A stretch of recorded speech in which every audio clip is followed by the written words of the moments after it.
Shalom, selamat malam Bapak Ibu yang terkasih di dalam Kristus, baik yang berada di dalam ruangan ini maupun yang berada di live YouTube.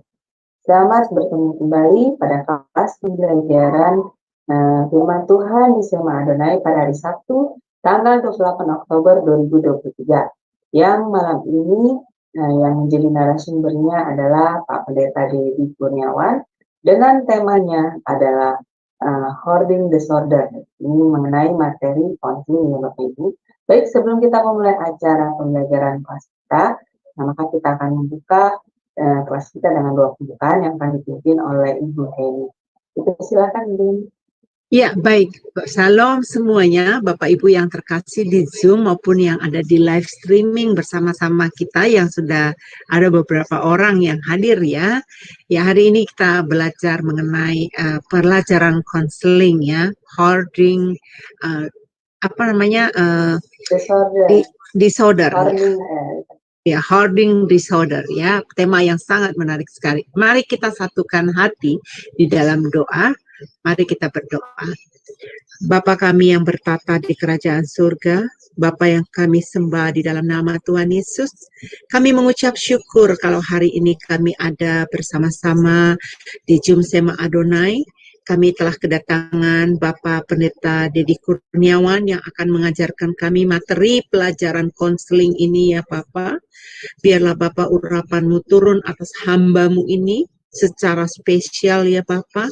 Mampukan dia Bapak untuk mengajar kami agar bisa memaparkannya ini dengan jelas kepada kami dan sehingga kami mengerti apa penyakit yang terkandung di dalam nama ini ya Bapak. Bapak berkati Ibu Aling yang memimpin acara ini sebagai moderator, bagian operator, dan yang men-sharing segala macam Bapak yang dibutuhkan untuk teknis, untuk berlangsungnya acara ini. Kami meminta urapan-Mu secara khusus, sehingga oleh pertolongan-Mu kami bisa melayani-Mu ya Bapa. Terima kasih Bapa, di dalam nama Yesus kami berdoa, haleluya, amin, amin. Ya, dipersilakan. Ya. Pembukaannya. Baik, Bapak Ibu, sebelum kita masuk pada kelas pembelajaran, kita akan mendengarkan terlebih dahulu profil dari Pak Pendeta Dedi Kurniawan. Jadi silakan operator. Ya, silakan Pak Frans.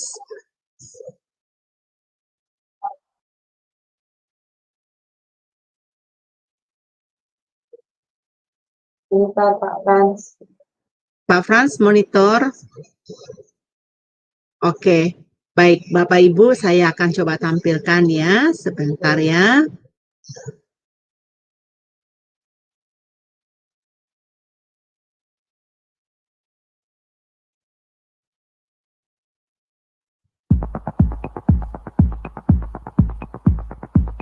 Salam semua, kembali lagi di Sema Adonai. Dan kali ini kita akan memperkenalkan pembicara kita, yakni Pendeta Dedi Kurniawan. Dan berikut adalah profil singkat dari beliau. Beliau sudah menikah dengan istri bernama Junita S. Sos dan memiliki 2 orang anak, yaitu Christopher Hosea Eugene, 25 tahun, dan Aiko Rodita Eugenia, 18 tahun.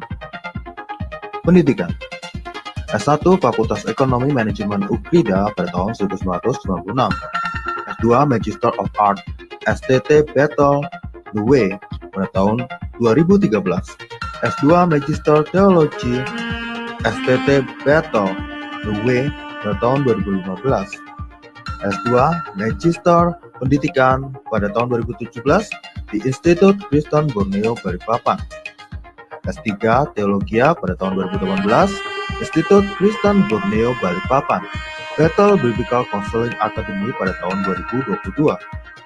Pelayanan: Ketua Cahaya Kasih Ministry Wakil Gembala GBI Persatuan BSD pada tahun 2020. Mentor Gembala-Gembala Cabang pada tahun 2021 hingga sekarang. Gembala Jemaat GBI Ekousia Agape Karawaci Benton Johnson UPH Karawaci. Pekerjaan: beliau bekerja sebagai dosen tetap di Institut Kristen Borneo Balikpapan. Beliau juga menjadi dosen tamu di STT Stabha Batam dan juga dosen tamu di STT Labs Bekasi, serta menjadi pengajar di Cahaya Kasih Ministry.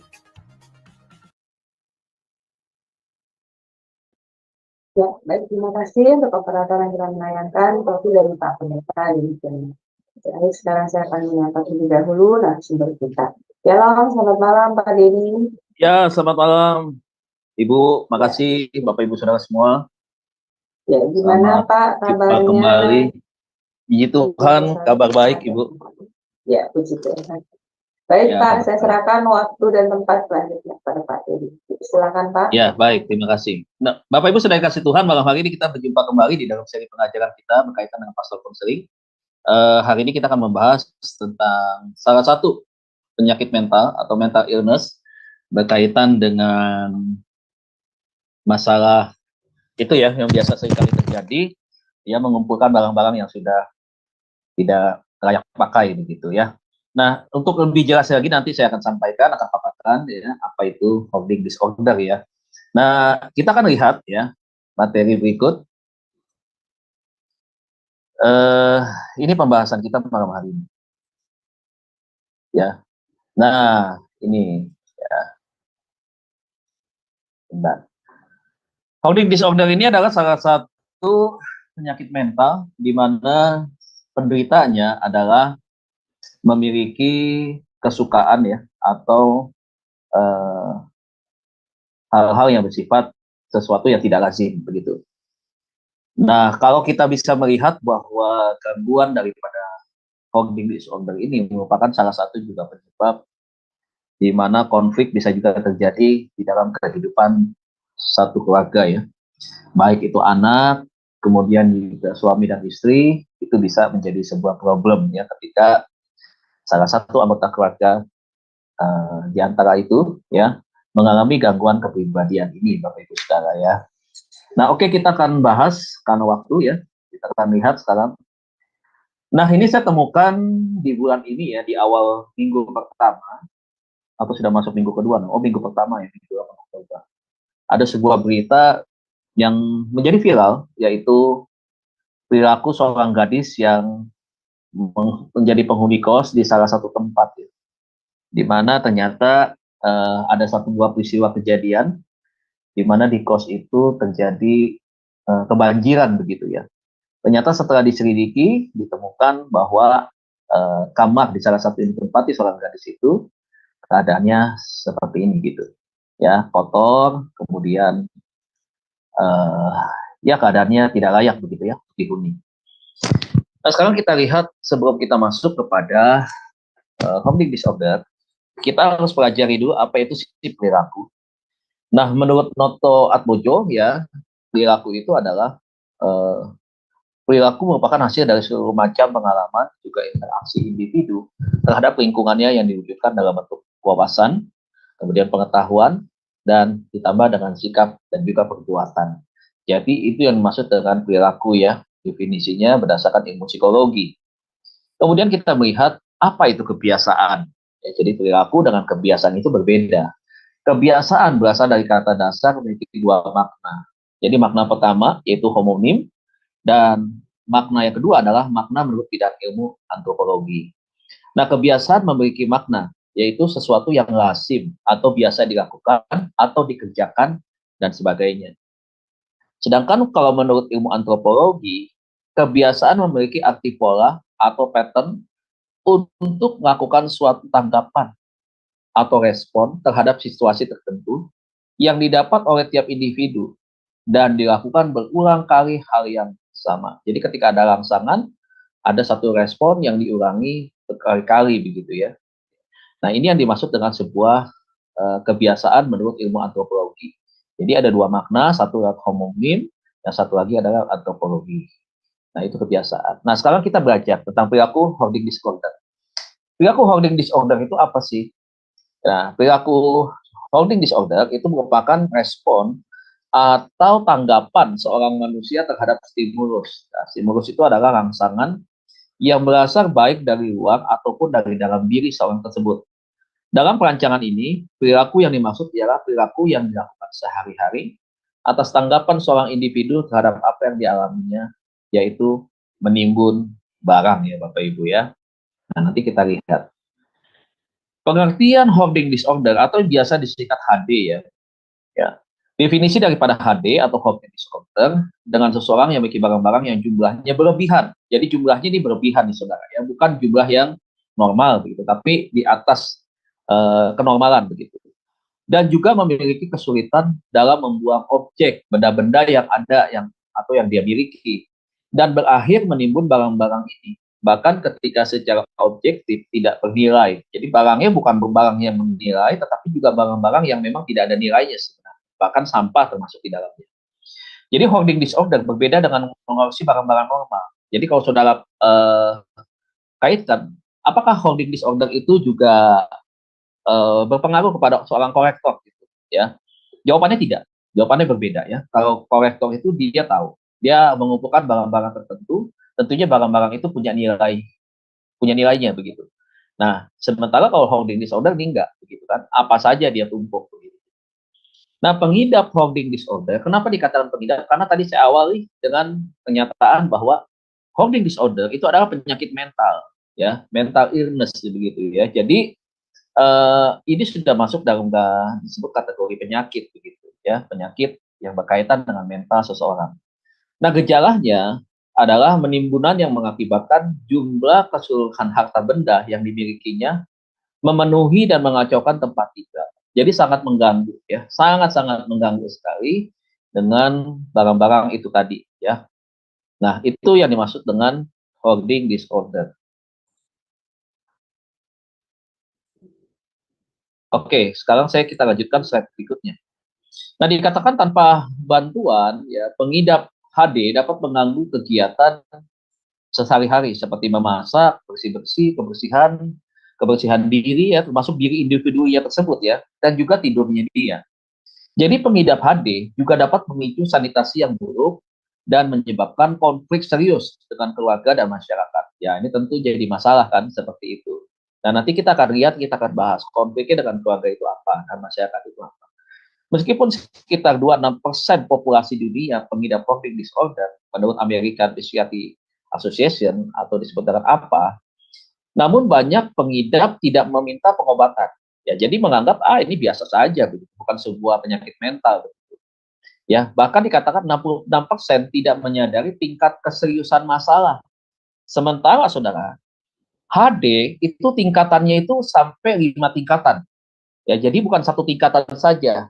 Dari tingkat yang paling biasa, ringan, sampai tingkat yang paling berat di Bapak. Ya, nanti kita akan belajar itu ya, tingkat 1, 2, 3, sampai 5 itu apa aja, ciri-cirinya apa. Bahkan dikatakan 66% tidak menyadari tingkat keseriusan masalah atau tidak sadar bahwa hal yang dilakukannya merupakan kesalahan atau sebuah kelainan. Ya. Nah, ini ya.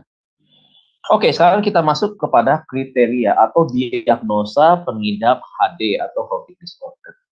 Nah, seseorang dikatakan seorang hoarding disorder apabila memenuhi kriteria berikut. Seorang yang mengumpulkan dan menyimpan banyak barang. Itu yang pertama. Ya, kita bisa melihat kriteria atau mendiagnosa seseorang yang mengalami mental illness di dalam hoarding disorder. Terutama hal-hal yang tampak tidak berguna atau tidak bernilai bagi kebanyakan orang. Apa itu? Ada yang mengumpulkan kaleng bekas, gitu ya. Ada yang kantong plastik, begitu. Ada juga bekas kardus susu, begitu ya. Itu macam-macam sekali, Bapak. Macam-macam. Ya. Kemudian ada yang mengumpulkan karet gelang, begitu ya.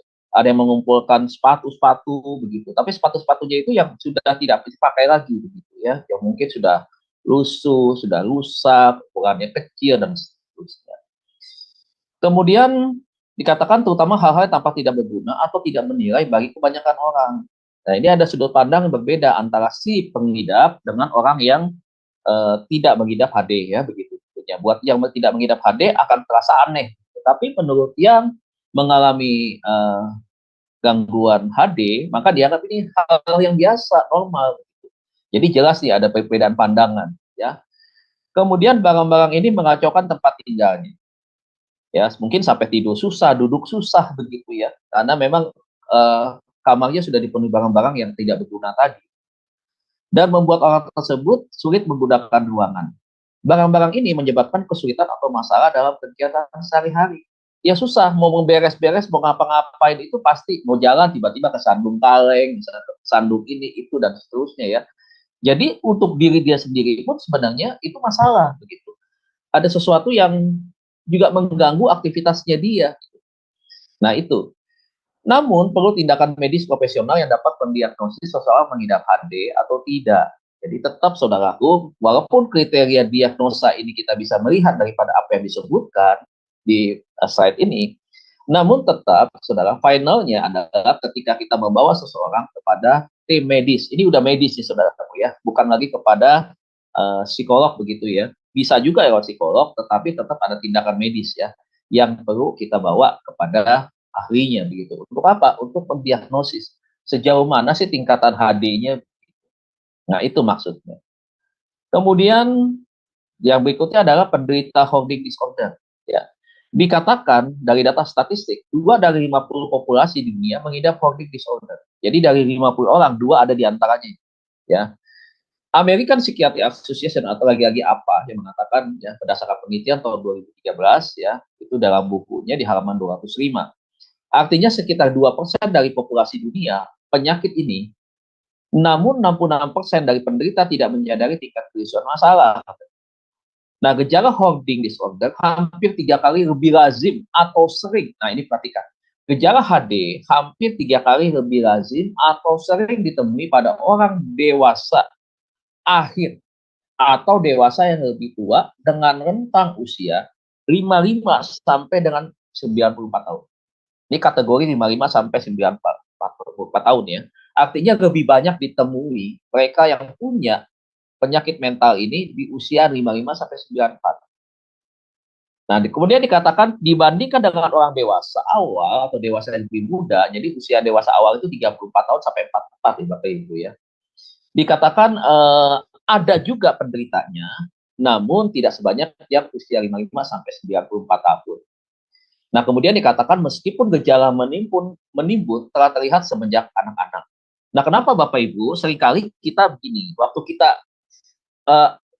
menikah kemudian punya anak kita kan kita ajar ya. Dulu ada lagu bilang bangun tidur terus mandi, tidak lupa menggosok gigi, merapikan tempat tidur dan seterusnya.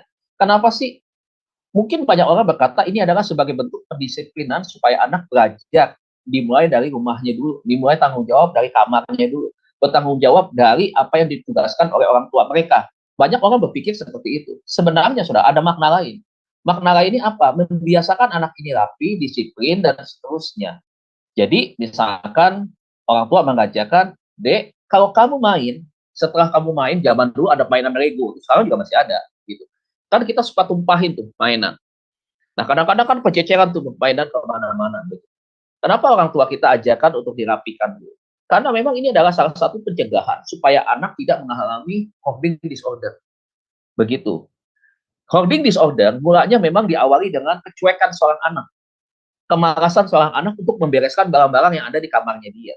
Ketika orang tua mendisiplinkan itu, melatih untuk itu, maka ini adalah salah satu bagian pencegahan daripada cara orang tua untuk menghindari anak tidak mengalami HD atau hoarding disorder. Sehingga anak ini terbiasa dengan sesuatu yang rapi, tertib begitu ya, bersih begitu. Jadi itu harus dilakukan memang dari keluarga, betul. Nah, jadi ini yang bisa menjadi satu penyebab sebenarnya. Ya, coba bayangkan dia suka dengan mainan itu, ya dia tumpahin semua mainan itu sehingga dia bisa melihat. Dibandingkan ketika mainan yang dia suka misalkan dimasukkan kembali ke dalam kotaknya kemudian ditutup, dia tidak bisa lihat mainan. Tapi dari begitu banyak mainan misalkan dibiasakan ya ditumpahin semua. Jadi mainan itu tidak masuk ke tempatnya tetapi berceceran di lantai begitu. Kemudian dia tidur di atas tempat tidur dan dia bisa melihat seperti itu, timbul kenyamanan dalam dirinya dia. Enak bisa melihat banyak mainan itu tidak disimpan di dalam tempat yang tertutup sehingga tidak terlihat. Dan ini kelihatan begitu. Ya, itu yang pertama. Yang kedua adalah kebiasaan anak ketika makan antara di dalam kamar, kemudian anak ini tidak dilatih untuk makan di meja makan. Setelah makan di meja makan, misalkan kamu setelah makan, tolong kembalikan piring kotor itu ke tempatnya. Di mana tempatnya? Tempatnya tentunya di tempat cuci piring, begitu kan? Bukan taruh di kamar mandi, begitu. Nah, itu harus ditaruh di sana. Ya, taruh di sana, kamu harus cuci tangan, ya. Kalau ada misalkan kamu makan, misalkan kamu beli sate, misalkan ada bungkusannya, sate harus dibuang, ya, ke tempat sampah. Piringnya kamu kembalikan ke tempat cuci piring dengan sendok, garpu, kemudian gelas yang kamu minum, misalkan seperti itu. Nah, ini dibiasakan.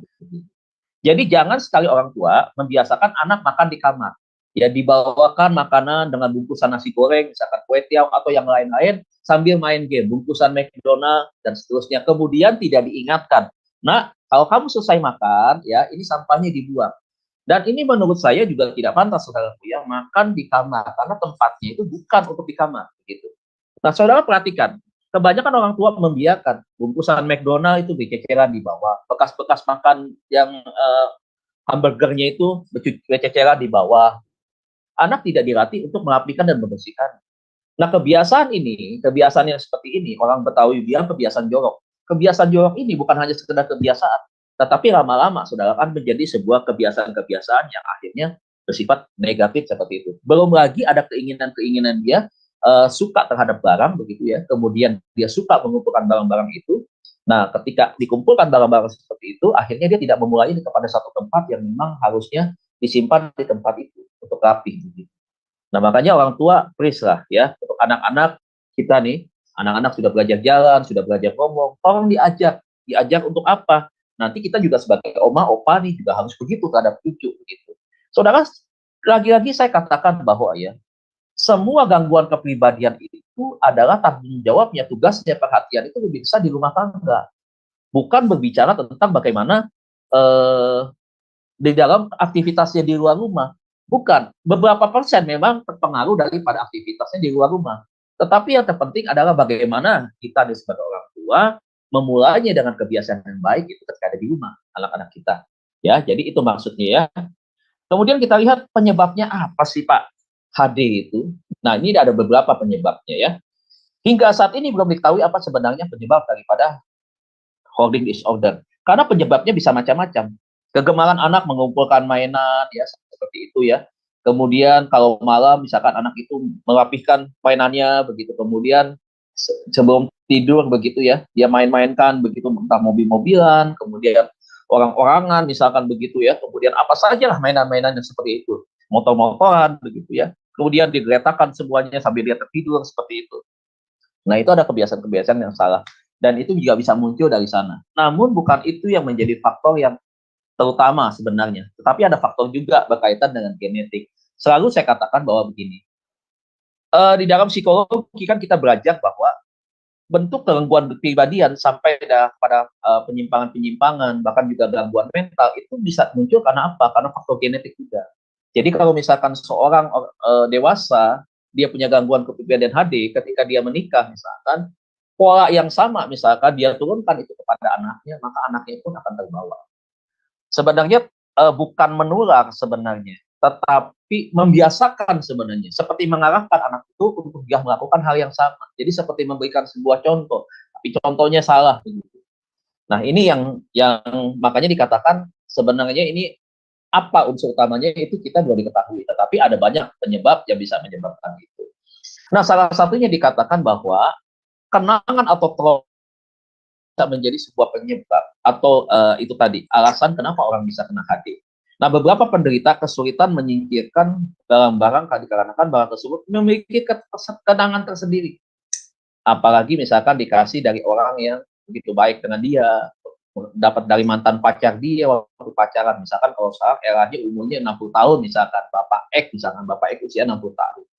Dia dapat barang ini misalkan ketika dia pertama kali dikasih sesuatu ketika mungkin ulang tahun oleh mantan pacarnya dulu yang kemudian tidak menjadi istrinya begitu. Sehingga ada satu kenangan yang dia simpan begitu. Dia kumpuli begitu ya. Selama berpacaran dengan si wanita itu, apa yang diberikan dikumpuli sama dia begitu. Nah, mungkin orang berkata begini, Pak, iya berarti kan itu ada sejarahnya Pak, barang itu dikumpulkan, it's okay. Tetapi ingat, belum tentu juga itu adalah barang-barang yang memang dia dapatkan dari wanita itu. Kadang-kadang ketika dia melihat bahwa pemberian dari si wanita ini menyenangkan begitu ya, dia akhirnya terbawa kepada kesenangan, maka dia akan cari barang yang sama sebenarnya. akan cari barang yang sama untuk dia kumpulkan, dia koleksikan seperti itu. Sehingga itu tadi ya, itu tadi akhirnya barang itu menjadi barang-barang yang menumpuk. Nah, misalnya pemberian dari orang tersayang, ya, kemudian penderita juga memiliki trauma terhadap barang tersebut, seperti pernah kehilangan barang sejenis sebelumnya, sehingga di kemudian hari penderita tidak ingin melepas barang sejenis. Ya. Jadi pernah kehilangan sesuatu barang, kemudian dia cari-cari, kemudian itu dia kumpulkan, ya.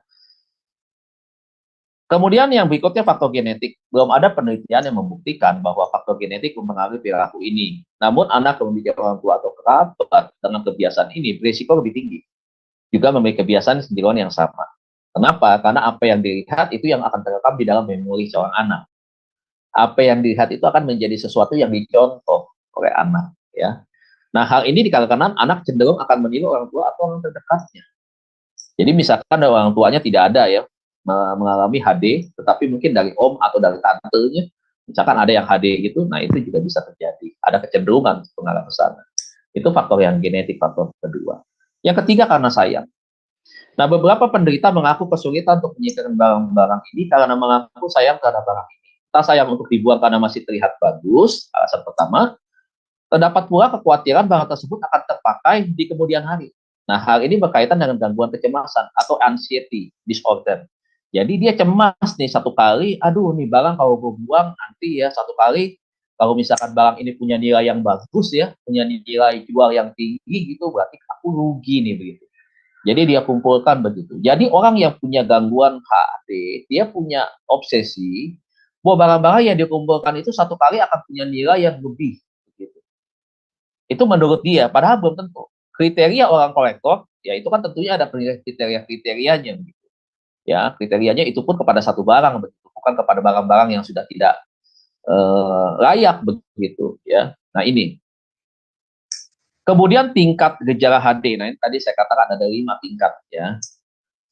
Hoarding disorder memiliki 5 tingkat keseriusan. Ya, tingkat-tingkat ini diurutkan berdasarkan gejala-gejala yang dialami oleh penderita.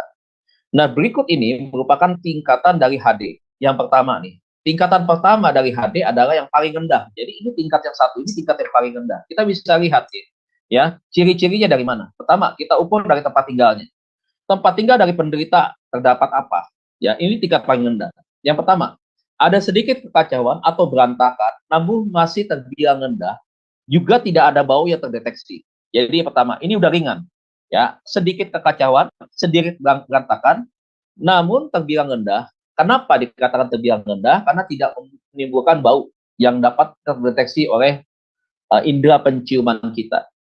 Yang kedua, seluruh pintu atau akses jalan serta tangga masih dapat diakses. Artinya masih normal, dapat dilewati, dan belum kelihatan jalan itu sangat mengganggu. Begitu. Kemudian kotoran hewan tidak memenuhi lebih dari 3 ruangan. Jadi kalau misalkan orang itu senang piara hewan, ya kotoran hewan itu masih artinya masih ke beberapa tempat saja begitu ya, tidak semua tempat itu terdapat kotoran hewan. Nah, penimbunan pada level ini memberikan beberapa gejala yang merupakan tanda bahwa seseorang mengidap HD, namun tertutupi oleh sedikit kekacauan pada tempat tinggalnya. Karena itu tadi, karena tidak semua ya barang-barang ataupun bagian-bagian yang disebutkan ini menutupi ruangan itu. Namun penderita tetap memiliki kesulitan untuk membuang benda serta membeli barang-barang yang tidak dibutuhkan secara berlebihan. Nah, jadi ini adalah untuk tingkat yang paling rendah. Jadi saudaraku, penderita HD itu juga termasuk bukan hanya barang benda mati ya, PP, tetapi juga termasuk hewan peliharaan. Saya punya teman orang Jepang yang tinggal di Indonesia nih, tinggal di Kerawang. Satu kali ketika saya ketemu, saya kaget. Kamar apartemennya dia piara neko. Tahu neko bahasa Jepangnya apa Indonesia? Neko itu kucing. Saya tanya berapa piki, berapa ekor? Saya tanya nan piki desu ka? Saya tanya gitu. Dia bilang, nichu piki. Dia bilang, oh banyak sekali, kaget saya. 20 ekor. Saya bilang, kucing apa? Persia atau kucing apa lagi itu? Bukan, dia bilang. Itu kucing liar yang dari luar-luar itu dia bawa ke rumah. Saya nggak bayangin saudara tinggal di apartemen. Ya. Kemudian dia pelihara 20 kucing. Seperti apa ruangannya itu? Bagaimana dengan bulu kucingnya itu? Bagaimana dengan sanitasinya? Bagaimana tentang itu ya, sirkulasi udaranya? Bagaimana dengan makanan-makanan kucing itu? Bagaimana kok kucing itu bisa berantem dengan kucing yang lain begitu ya? kemudian bagaimana kok kucing itu kawin sampai beranak di dalam apartemen. Gitu. Saya merinding juga, saudaraku, ketika saya membayangkan itu. Gitu. Padahal orang Jepangnya cantik, saudara, perempuannya cantik. Gitu. Nah, itu memang kebiasaan orang Jepang seperti itu. Kenapa? Karena memang saya tahu, saya punya atasan orang Jepang dulu juga begitu. Tinggal di apartemen, itu semua pisau banyak banget tuh. Ada di rumah masak, ya pisau banyak banget. Di kardus, kemudian ditempel-tempel di tembok, begitu. Dan dia tidurnya itu kecil banget begitu. Sampai tidurnya kayak mumi, Bapak Ibu. Jadi kaki dan ininya itu ditekuk begitu. Kaki itu naik hampir ke perut, begitu. Jadi seperti orang kedinginan, cuma tidurnya seperti itu. Itu barang-barang banyak banget. Makanya ketika kami mau ketemu, dia nggak akan kasih ke rumahnya. Kenapa? Begitu kita buka pintunya, waduh, itu baunya udah lembab semua. Itu sinar matahari itu nggak ada masuk sama sekali. Karena setiap ventilasi itu ketutup dengan barang-barang. Banyak banget barang-barang. Waktu itu karena terpaksa saja tuh, kaget, itu juga diusir. Udah, kita keluar, kita ke McDonald aja ketemunya, ngobrolnya. Gitu. Jadi tidak bisa masuk ke dalam rumahnya, duduk di tatami begitu ya, dengan meja yang pendek begitu, kita minum teh hijau begitu. Nggak bisa tuh, begitu. Nah, ini saudara, ini salah satu tanda-tanda atau bagian daripada gejala orang mengalami HD. Yang kedua, tingkatan kedua yang dimaksud dengan hoarding disorder. Nah, ini tingkatan kedua seperti ini. Nah, seseorang yang mengidap HD pada level kedua, yang memiliki tempat tinggal yang akses jalannya terhalangi oleh barang-barang. Jadi, kalau untuk level yang kedua, saudara bisa kenali cirinya adalah, ini barang-barang udah nutup jalan, udah menumpuk tuh. Mungkin kalau jalan harus miring-miring begitu, nggak bisa jalan tegak begini, harus miring-miring begitu. Ya, ini udah level kedua. Salah satu perabotan rumah, ya khususnya biasanya nih seperti mesin cuci atau kompor tidak berfungsi yang udah rusak maksudnya, yang tidak selamanya minimal 6 bulan atau terdapat AC atau pendingin ruangan atau ventilasi yang tidak berfungsi setidaknya selama 6 bulan. Jadi indikatornya adalah 6 bulan nih, 6 bulan ya. Kalau barang-barang itu ada digeretakan di tempat itu tanpa diapa-apain, ya. Jadi itu mulai kelihatan kepada level yang masuk yang kedua. Ya, pada tingkat ini kamar yang berantakan tidak hanya satu, namun 2 atau 3 ruangan. Ya, tentunya kalau 3 ruangan. Dipenuhi oleh barang-barang dan akses jalan menjadi sempit karena barang tersebut. Terdapat juga jamur di kamar mandi atau di dapur. Nah, saudara lihat nih, ya, tingkatan kedua. Ciri-cirinya tuh seperti ini. Ya, jadi nanti saudara, kalau saudara mengukur, misalkan saudara pernah menemui ya seorang sahabat atau siapapun mungkin yang saudara temui, saudara melihat keadaan rumahnya seperti itu, nah saudara bisa menilai ya level 1, level 2 seperti apa, begitu. Kemudian karakteristik lain termasuk apa yang ada di dalam kelompok 2 ini. Yang pertama, jika dia pelihara hewan, bau dari hewan peliharaan atau binatang lainnya mulai muncul. Biasanya kalau kita pelihara kucing itu bau asamnya bukan main itu, saudara. Waduh, bukan main dah itu aromanya itu. Mungkin minta maaf nih ya, minta maaf. Mungkin kita berbeda dalam pandangan hal ini. Tapi saya tidak bermaksud melecehkan. Orang boleh punya cinta kasih kepada hewan, itu bagus, baik ya saudara. Ya, baik, saya tidak dalam hal ini tidak sedang menentang kepada mereka yang pelihara itu. Tetapi kalau memang yang memelihara juga kan, hewan juga tidak bagus kalau pelihara di dalam rumah juga begitu. Dengan orang yang tinggal di dalamnya. Kecuali kalau satu begitu. Satu saja kadang-kadang sangat mengganggu. Nah, tetapi kan hewan juga perlu kena sinar matahari, perlu lingkungan udara yang bersih, begitu kan. Nah, supaya efeknya juga kepada manusia tidak tidak baik begitu ya. Nah, itu yang perlu kita juga pahami. Gitu. Yang kedua cirinya adalah limbah atau kotoran hewan yang berceceran di lantai. Mohon maaf, misalkan pupnya kucing berceceran ya, kemudian pipisnya kucing itu berceceran di mana-mana begitu ya. Nah, ini yang udah mulai kelihatan nih di level kedua ini. Nah, kemudian apalagi? Minimnya perawatan terhadap tempat hewan peliharaan. Ya, apabila misalkan kandangnya misalkan ya, karena sempit ya, kandangnya mungkin hanya beberapa saja begitu. Nah, sehingga kucing ini tidak ada pada tempatnya. Misalkan ada yang tidur di sofa, ada yang tidur juga di depan kesetan kamar mandi, gitu. Bahkan juga ada yang sampai masuk kamar tidur begitu ya. Nah, itu cirinya. Kemudian yang berikutnya adalah tempat sampah yang meluap. Ya, tempat sampah yang meluap itu juga bisa menjadi sebuah indikator orang ini mengalami HD. Yang terakhir adalah pembukaan wadah makanan yang kotor dan tidak dibersihkan. Saudara bayangkan ya, ini sudah kelihatan kepada kesehatan unsur yang berkaitan dengan kesehatan diri dia sendiri saja, itu mulai ada gejala ke sana. Yaitu tadi, tempat makanan, piring misalkan, tempat nasi, rice cooker, dan sebagainya itu kelihatan tidak dibersihkan begitu. Nah, orang dengan gejala pada level ini akan malu apabila mengundang teman atau kerabatnya ke rumah karena kondisi tempat tinggal. Pada tingkatan ini, hoarding disorder dapat menyebabkan kecemasan, anxiety itu kecemasan, atau depresi yang menyebabkan penderita menarik diri dari kehidupan sosial. Artinya karena dia keadaan rumahnya seperti itu, maka otomatis dia lebih baik tidak bersosialisasi. Begitu. Kenapa? Karena satu kali pasti orang akan mampir ke rumahnya, akan datang ke rumahnya, misalkan begitu ya. Kalau misalkan ulang tahun atau hari raya tertentu memberikan makanan begitu. Nah, dia sudah ada kekhawatiran seperti itu, sehingga dia menutup diri. Lebih baik dia menghindar. Nah, ini ya saudaraku ya, ketika orang mulai menghindar dari pergaulan sosial, nah biasanya dia hidup dalam kesepian, kesendirian. Akhirnya apa yang terjadi? Akhirnya tadi mengalami depresi, begitu kan? Karena manusia memang nggak bisa berhidup sendiri. Karena manusia memang adalah orang yang hidupnya berkomunitas, berkelompok begitu ya. Nah, kadang-kadang akhirnya apa yang terjadi ketika stres dan depresi? Makanya lihat, ada orang ngomong sama hewan, ya, waduh ngomong begini begitu seperti anaknya, begitu kan dikasih nama, kemudian kadang-kadang dihukum itu hewan dan seterusnya. Ya itu, ya. Yang ketiga, pada tingkat 3 ini beda lagi. Kondisi rumah yang berantakan, ya, dapat terlihat dari luar rumah. Jadi kita nggak usah masuk rumahnya, dari luar rumah kita udah lihat. Dari luar rumah nih kita bisa melihat nih tumpukan barang-barang yang nggak berguna begitu ya. Nah, termasuk barang-barang yang lazimnya terdapat di dalam ruangan. Biasanya TV atau furniture seperti lemari itu udah nggak kelihatan. Itu nggak kelihatan. Biasanya kalau TV ditempatkan di sini, itu udah bukan TV lagi. Nah, pada kondisi ini, paling tidak 2 perabotan rumah tangga telah rusak selama 6 bulan lebih, serta satu area dalam rumah memiliki kerusakan ringan. Jadi udah mulai ada jamur, mulai ada bocor, mungkin gypsum sudah mulai jebol, begitu ya. Itu mulai kelihatan. Terdapat jejak-jejak atau kotoran dari binatang pengerat. Ya, sudah ada tikus masuk ke sana. Tikus kah, atau juga cecurut, begitu ya, atau juga kecoa, begitu, atau juga kelabang, mungkin bisa saja, begitu. Akses jalan juga terhambat dan menjadi sempit karena dipengaruhi oleh barang-barang. Ada tangga naik misalkan ke atas, itu di isi tangga tuh udah barang-barang semua. Nah, jadi kita bisa melihat ya yang ketiga tuh seperti itu. Nah, karakteristik lainnya juga termasuk apa di dalam tingkat ketiga ini? Terdapat kamar tidur dan kamar mandi yang tidak dapat digunakan, sudah pada rusak. Jadi barang-barang rusak itu dikumpulin tuh tadi saudaraku ya. Ini udah masuk kategori yang ketiga. Radio rusak, TV rusak, jadul kuno tuh nggak dibuang.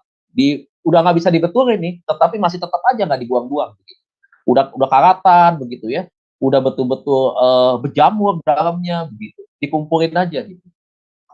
Jadi persis seperti tempat kalau saudara pergi ke tempat penjualan besi-besi tua, rongsok-rongsokan itu seperti itu tuh saudara. Ya. Tetapi itu kalau orang yang tukang loak, yang barang rongsokan dia kan jual. Memang itu profesinya dia. Tapi kalau ini kan tidak dijual, dikumpulin aja. Gitu. Nah, terdapat cairan atau zat berbahaya dalam jumlah kecil berceceran di lantai ya. Itu ceceran zat-zat berbahaya itu misalkan ya itu ya barang-barang kimia ya. Tentunya mungkin sabun ya, sabun cuci tangan, kemudian mungkin juga ya itu tadi pembersih-bersih kamar mandi dan seterusnya. Terdapat penumpukan debu yang berlebihan, tumpukan baju, handuk, spray atau kain sejenis yang kotor. Ya, kemudian kabel-kabel yang kusut dalam jumlah yang banyak, tempat sampah yang penuh dan berceceran keluar. Nah, ini udah kelihatan. Ya, udah kelihatan ya, tempat sampahnya itu nggak dibuang-buang. Saudara bayangkan, sampah nggak dibuang, ya berceceran di mana-mana, itu ada di dalam rumah. Ya. Kemudian bau tidak sedap yang memenuhi rumah. Jadi luar rumahnya udah nggak enak. Mohon maaf, mungkin seperti tempat pembuangan sampah. Gitu, ya. Nah, pada tingkatan ini, pengidap akan tersinggung dan marah apabila ada orang baik, itu teman atau keluarga yang menyinggung mengenai gaya hidupnya atau bahkan barang-barangnya. Jadi orang yang punya gangguan HD itu sangat sensitif, saudara. Jangan mengkritik tentang barang-barang apa yang dia kumpulkan itu. Sebab kalau tidak seperti itu, saudara, ya kalau seperti itu maksudnya, itu akan menimbulkan masalah. Itu akan menimbulkan pertengkaran tentunya. Karena dia menganggap bahwa orang yang menyampaikan atau berbicara tentang hal itu dianggap adalah sebuah penghinaan buat dia. Keempat nih, tingkat hoarding disorder keempat mengakibatkan tempat tinggal penderita dipenuhi jamur yang terlihat di seluruh bangunan. Jadi mulai dari depan rumah sampai ke dalam, sampai ke belakang lagi, ya itu sudah penuh dengan jamur. Terdapat juga kerusakan struktural pada bangunan, serta bau yang tidak sedap dan penumpukan kotoran. Begitu. Kamar tidur tidak dapat digunakan, bekas makanan atau makanan busuk terlihat berceceran di lantai. Nah, karakteristiknya yaitu bekas-bekas bungkus makanan yang sudah lama. Ada di situ bekas tiki misalkan ya, bekas kertas, nasi goreng, kumpul di sana. Pokoknya itu ya tadi lah, bekas-bekas makanan, segala macam itu dibuang begitu aja, ceceran. Tidak adanya peralatan makan seperti piring, gelas, atau sendok yang bersih. Semuanya kotor. Ya. Tempat tidur dipenuhi kutu atau tungau atau serangga lainnya, dan tidak menggunakan spray atau kain sejenis. Nah ini ya, ini udah agak parah nih saudara yang keempat. Mungkin sudah parah maksudnya. Adanya laba-laba serta jaringnya terdapat di sudut rumah dalam jumlah banyak. Jadi orang yang punya tingkat gangguan mental disorder, saudara, itu orangnya malas ya Bapak Ibu. Sangat malas banget begitu. Jadi betul-betul malas. Jadi makanya ya itu tadi efek negatifnya itu salah satunya adalah kemalasan yang sangat-sangat begitu ya. Kemudian terdapat hewan pengerat seperti kelewat yang tinggal di atap rumah, kelawar maksudnya ya, ataupun tikus yang bebas berkeliaran. Kemudian lebih dari satu akses jalan terhalangi oleh barang-barang. Itu yang keempat. Nah, orang dengan tingkatan ini memiliki masalah kebersihan yang buruk, serta kemungkinan tidak mandi selama berminggu-minggu, termasuk orangnya, saudara. Jadi udah tingkat yang keempat ini, keadaan rumahnya seperti itu, orangnya pun malas mandi. Saudara pernah nggak ketemu orang, cantik, ganteng, memang nggak pernah mandi, hanya pakai minyak angin aja. Minyak angin, kadang-kadang mungkin minyak wangi, begitu ya. Kadang-kadang nggak gosok gigi, rambut juga kucel, acak-acakan begitu. Muka juga kusam begitu ya, karena nggak mandi begitu, kering begitu kelihatan. Dan itu tadi, saudaraku, kotor pakaiannya begitu. Nah, itu ya, saudaraku, kita bisa melihat juga, ternyata HD bisa kelihatan daripada penampilan orang. Nah, orang ini seringkali memiliki kesehatan mental yang buruk dan memfokuskan energi emosional pada rencana buruk atau kenangan nostalgia begitu. Jadi memang ada obsesi pikiran-pikiran berkaitan dengan masa lalu juga. Nah, ini tingkatan kelima. Tingkatan kelima atau yang terakhir, yang paling parah, melibatkan kerusakan bangunan struktural yang cukup parah pada tempat tinggal, dinding atau tembok yang telah rusak. Ya, ini orang yang udah tingkat yang paling parah, Bapak Ibu. Ya, dia tidak takut kerusakan rumah itu akan berbahaya bagi dirinya sendiri. Dia tidak takut. Ya, bahkan tidak adanya listrik atau bahkan air yang mengalir. Rawan akan kebakaran. Ya, serta terdapat hewan-hewan yang bukan hewan peliharaan berkeliaran secara bebas. Selain itu, tempat tinggal seorang gejala HD, tingkat ini memiliki gejala sebagai berikut. Pertama, kamar mandi dan dapur yang sangat berantakan. Ya, kotoran manusia terlihat dengan jelas. Ya, makanan, ya ini jelas kelihatan, saudara. Kenapa kotoran manusia terlihat dengan jelas? Karena kan tadi tidak ada listrik, tidak ada air. Dari mana dia bisa mengeluarkan air itu untuk bersih-bersih? Tidak bisa begitu. Tetapi Heki ini bahasa Jepang ya. Tapi dia tenang aja ya, begitu. Biasa-biasa aja begitu, ya. Dia nggak ada merasa nggak nyaman begitu. Dia merasa tetap ya udah fun aja begitu. Nah makanya itu karena penyakit mental ya seperti itu, ya. Kemudian makanan yang busuk memenuhi lantai serta di dalam kulkas yang telah tidak berfungsi. Nah, orang dengan gejala HD dengan tingkat paling parah ini biasanya tidak tinggal di rumahnya, melainkan menumpang teman atau kerabatnya. Tapi jadi masalah gak nih? Jadi masalah. Kalau tadi kasusnya di kosan, jadi masalah nggak dengan pemilik kos? Jadi masalah. Jadi masalah nggak dengan penghuni kos lain? Jadi masalah. Begitu. Jadi masalah nggak dengan masyarakat? Jadi masalah. Kenapa? Menjadi sumber bibit penyakit di sana. Begitu. Nah, makanya ini ya dampak-dampak negatifnya. Nih, karena kan kondisi rumahnya sangat berantakan, orang ini juga membuang sampah mereka ke dalam botol atau wadah lain yang tersisa di rumah. Individu pada tingkatan ini biasanya memiliki gejala depresi yang sangat jelas. Nah, itu udah punya gejala HD, depresinya juga udah lumayan tinggi, saudara. Sehingga itu tadi, ya, perilakunya udah benar-benar di luar batas-batas kenormalan. Nah, sekarang terakhir ini kita akan bicara soal dampaknya. Dampak orang yang HD itu berdampak kepada siapa? Yang pertama, berdampaknya bukan hanya kepada diri sendiri. Yang pertama itu berdampak kepada lingkungan.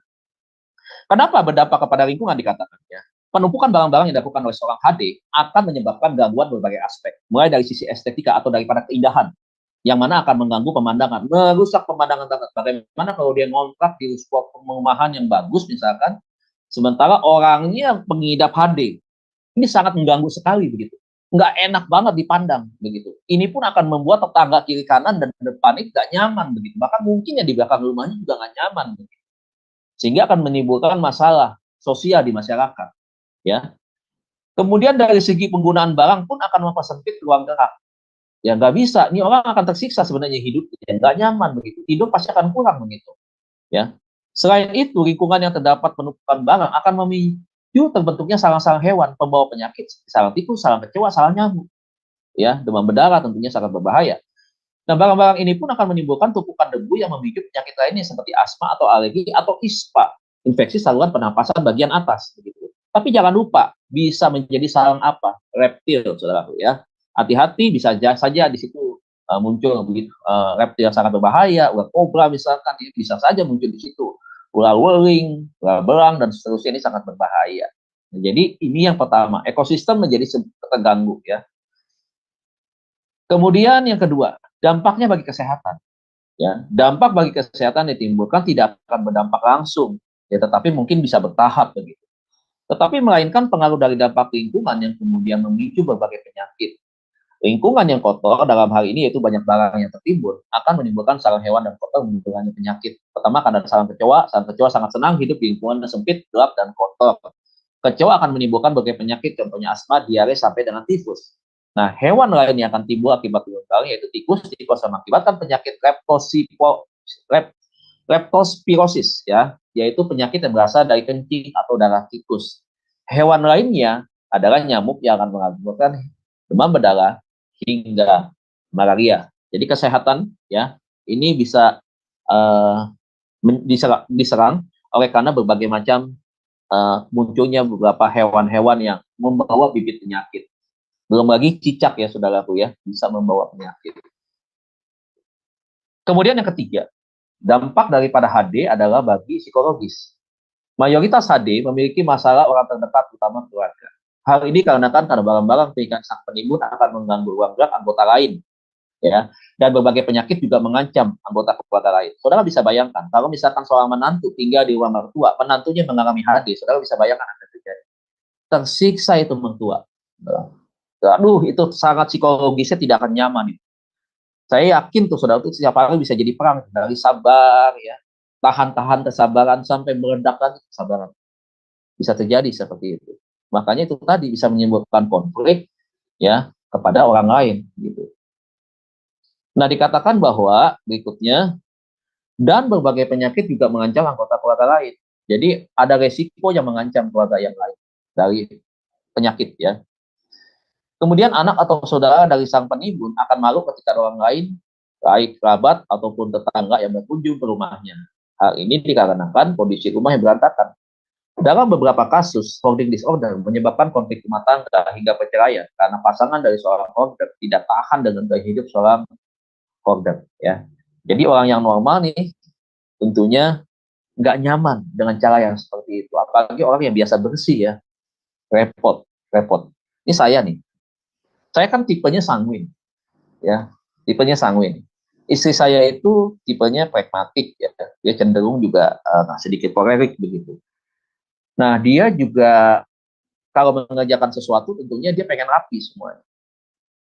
Kalau saya agak cuek orangnya, begitu. Nah, kadang-kadang kita kelupaan aja, anduk aja nih, nggak taruh di tempat ini, tempat jemuran anduk, saudara, itu dia bisa marah, begitu.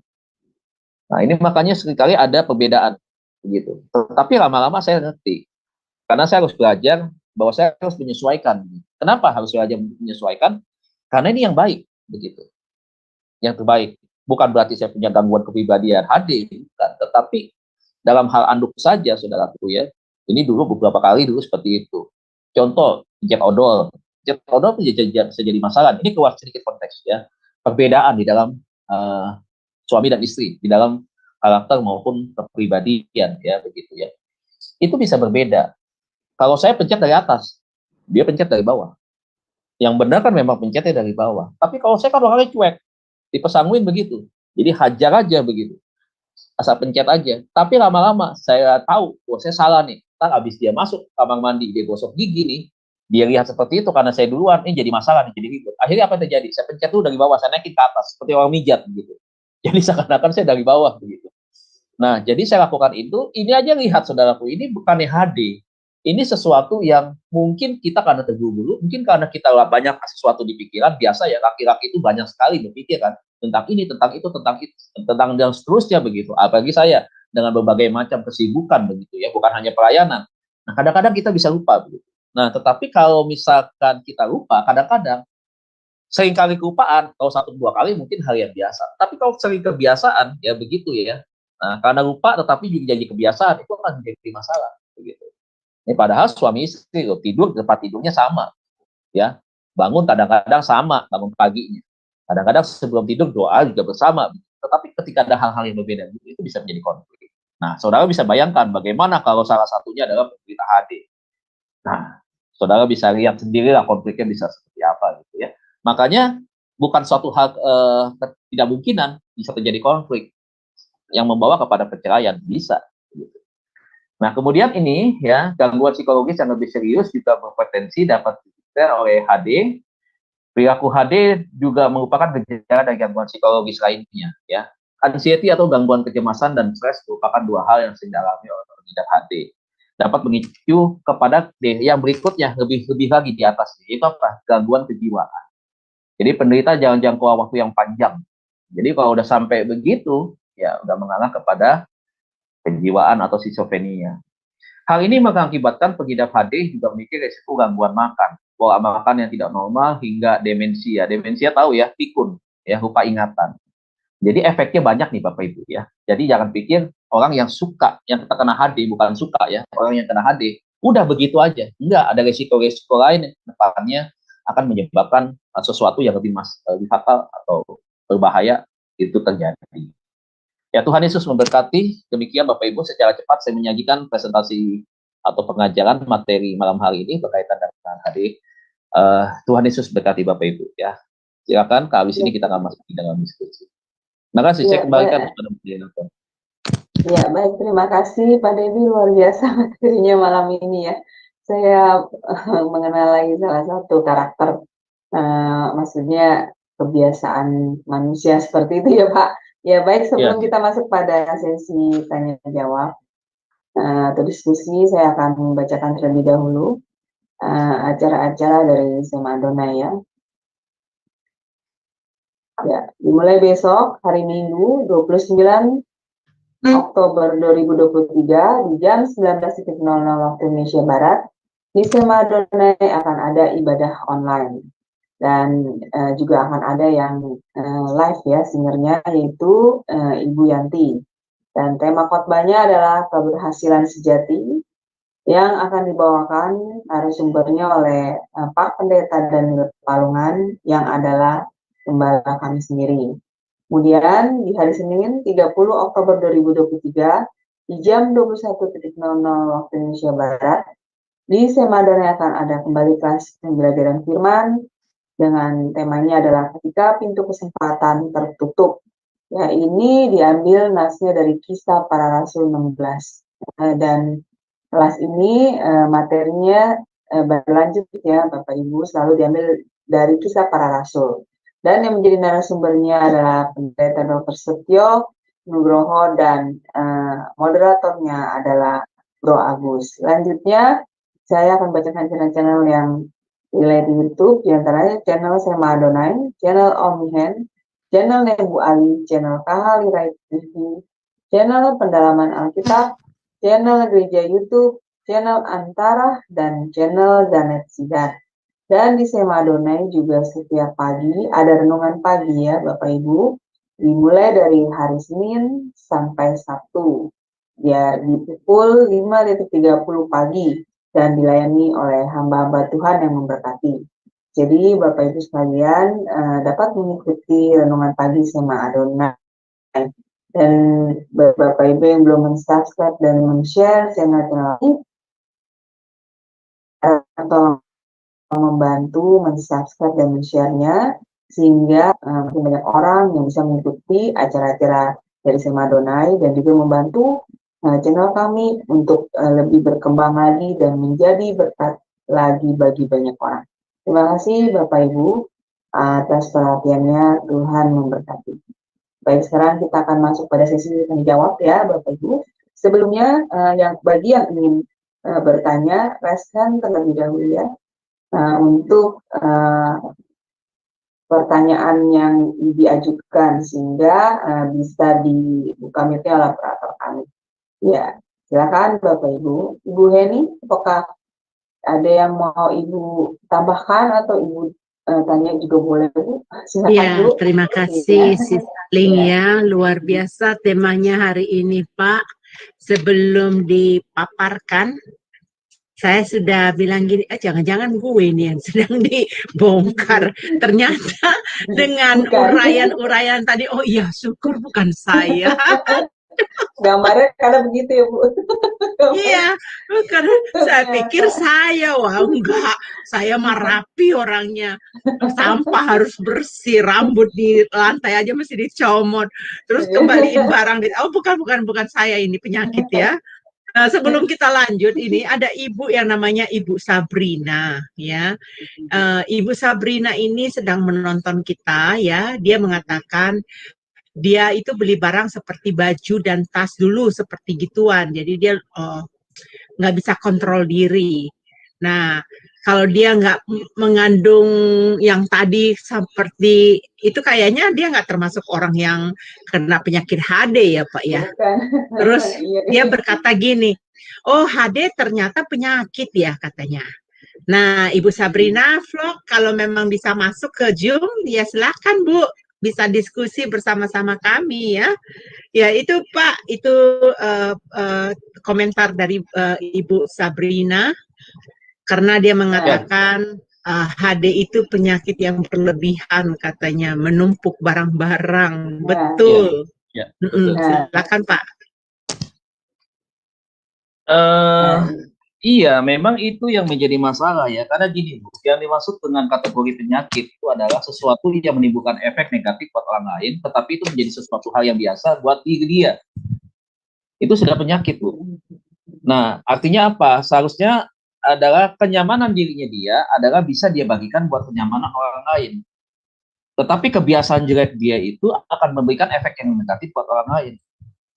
Nah itu, sesuatu yang dia merasa bahwa ini tidak sesuatu yang melanggar, tidak sesuatu yang tidak baik, dan ini adalah hal yang baik menurut dia, ya. Jadi sehingga itu menurutnya dia kekeh bahwa dia ini tidak melakukan sesuatu yang jelek begitu. Nah jadi inilah yang disebut dengan itu tadi penyakit mental begitu.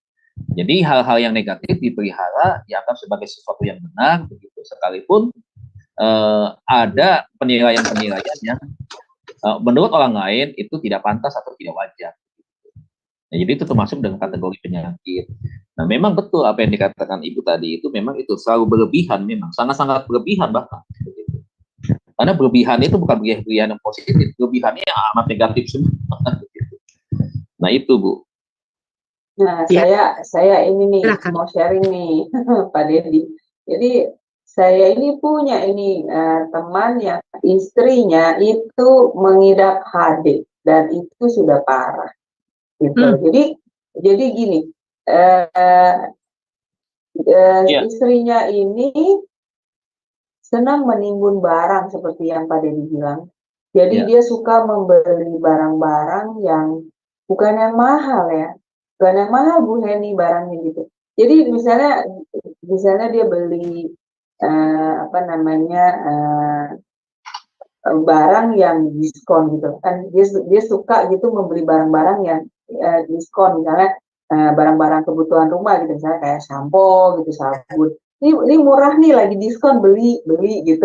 Nah dia senang gitu beli barang-barang diskon, dan itu dibeli ya sudah dibeli ya sudah dilempar aja gitu di kamarnya gitu, barang itu dilempar gitu ya kan. Nah, nanti besok kalau ada diskon lagi dia beli lagi gitu, padahal itu belum habis. Misalnya contohnya yang paling mudah sabun mandi deh gitu ya Pak ya. Nah begitu. Nah sampai akhirnya kamarnya itu tuh bener Pak penuh dengan barang-barang numpuk gitu. Jadi di dalam kantong plastik hitam lagi ya kan, numpuk sampai mengganggu jalan. Itu kelompok kedua ya. Itu udah tingkat kedua tuh Bu.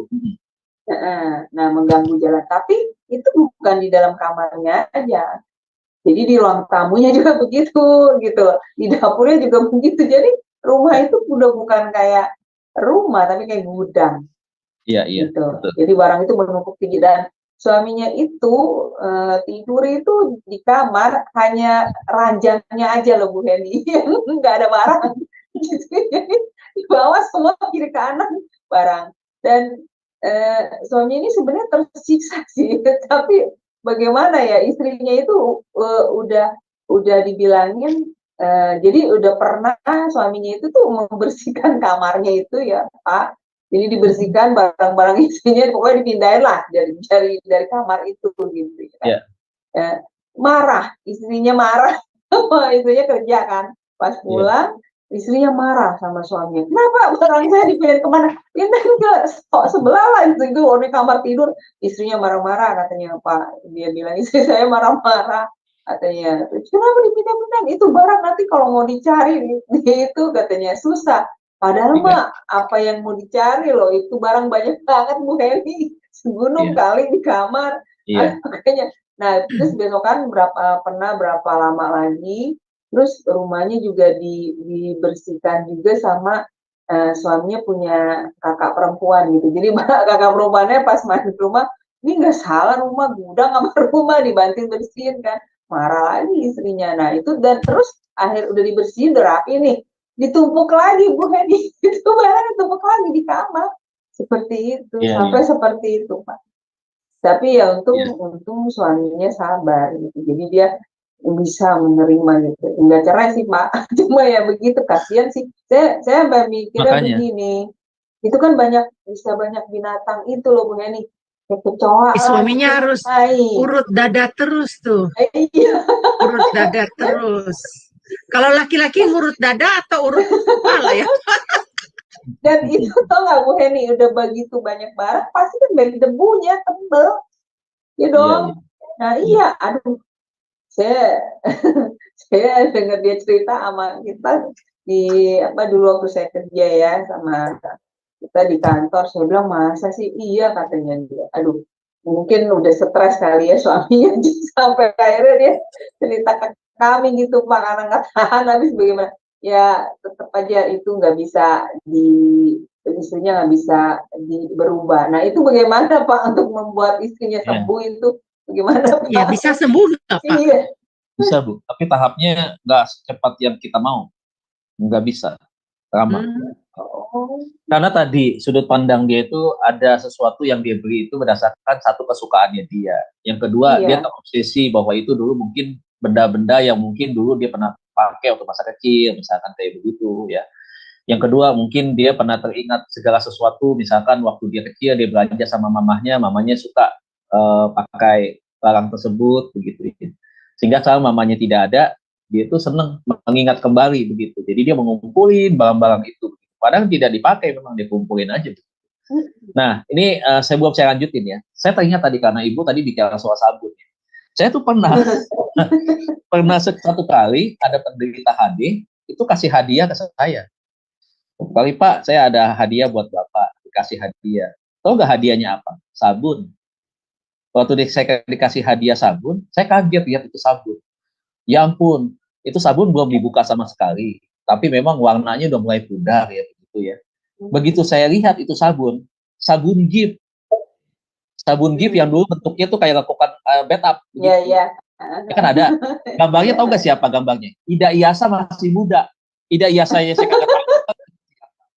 Masih muda. Saya kaget dikasih sabun model kayak begitu. Itu udah bukan expired lagi. Itu dari saya zaman mungkin masih SD itu sabun sudah ada. Biasanya kan kita pakai prakarya itu, dipakein kayak seperti bantal-bantal untuk pernikahan gitu kan, pakai sisinya pakai jarum-jarum pentul begitu. Karena saya bikin pernah prakarya seperti itu waktu SD.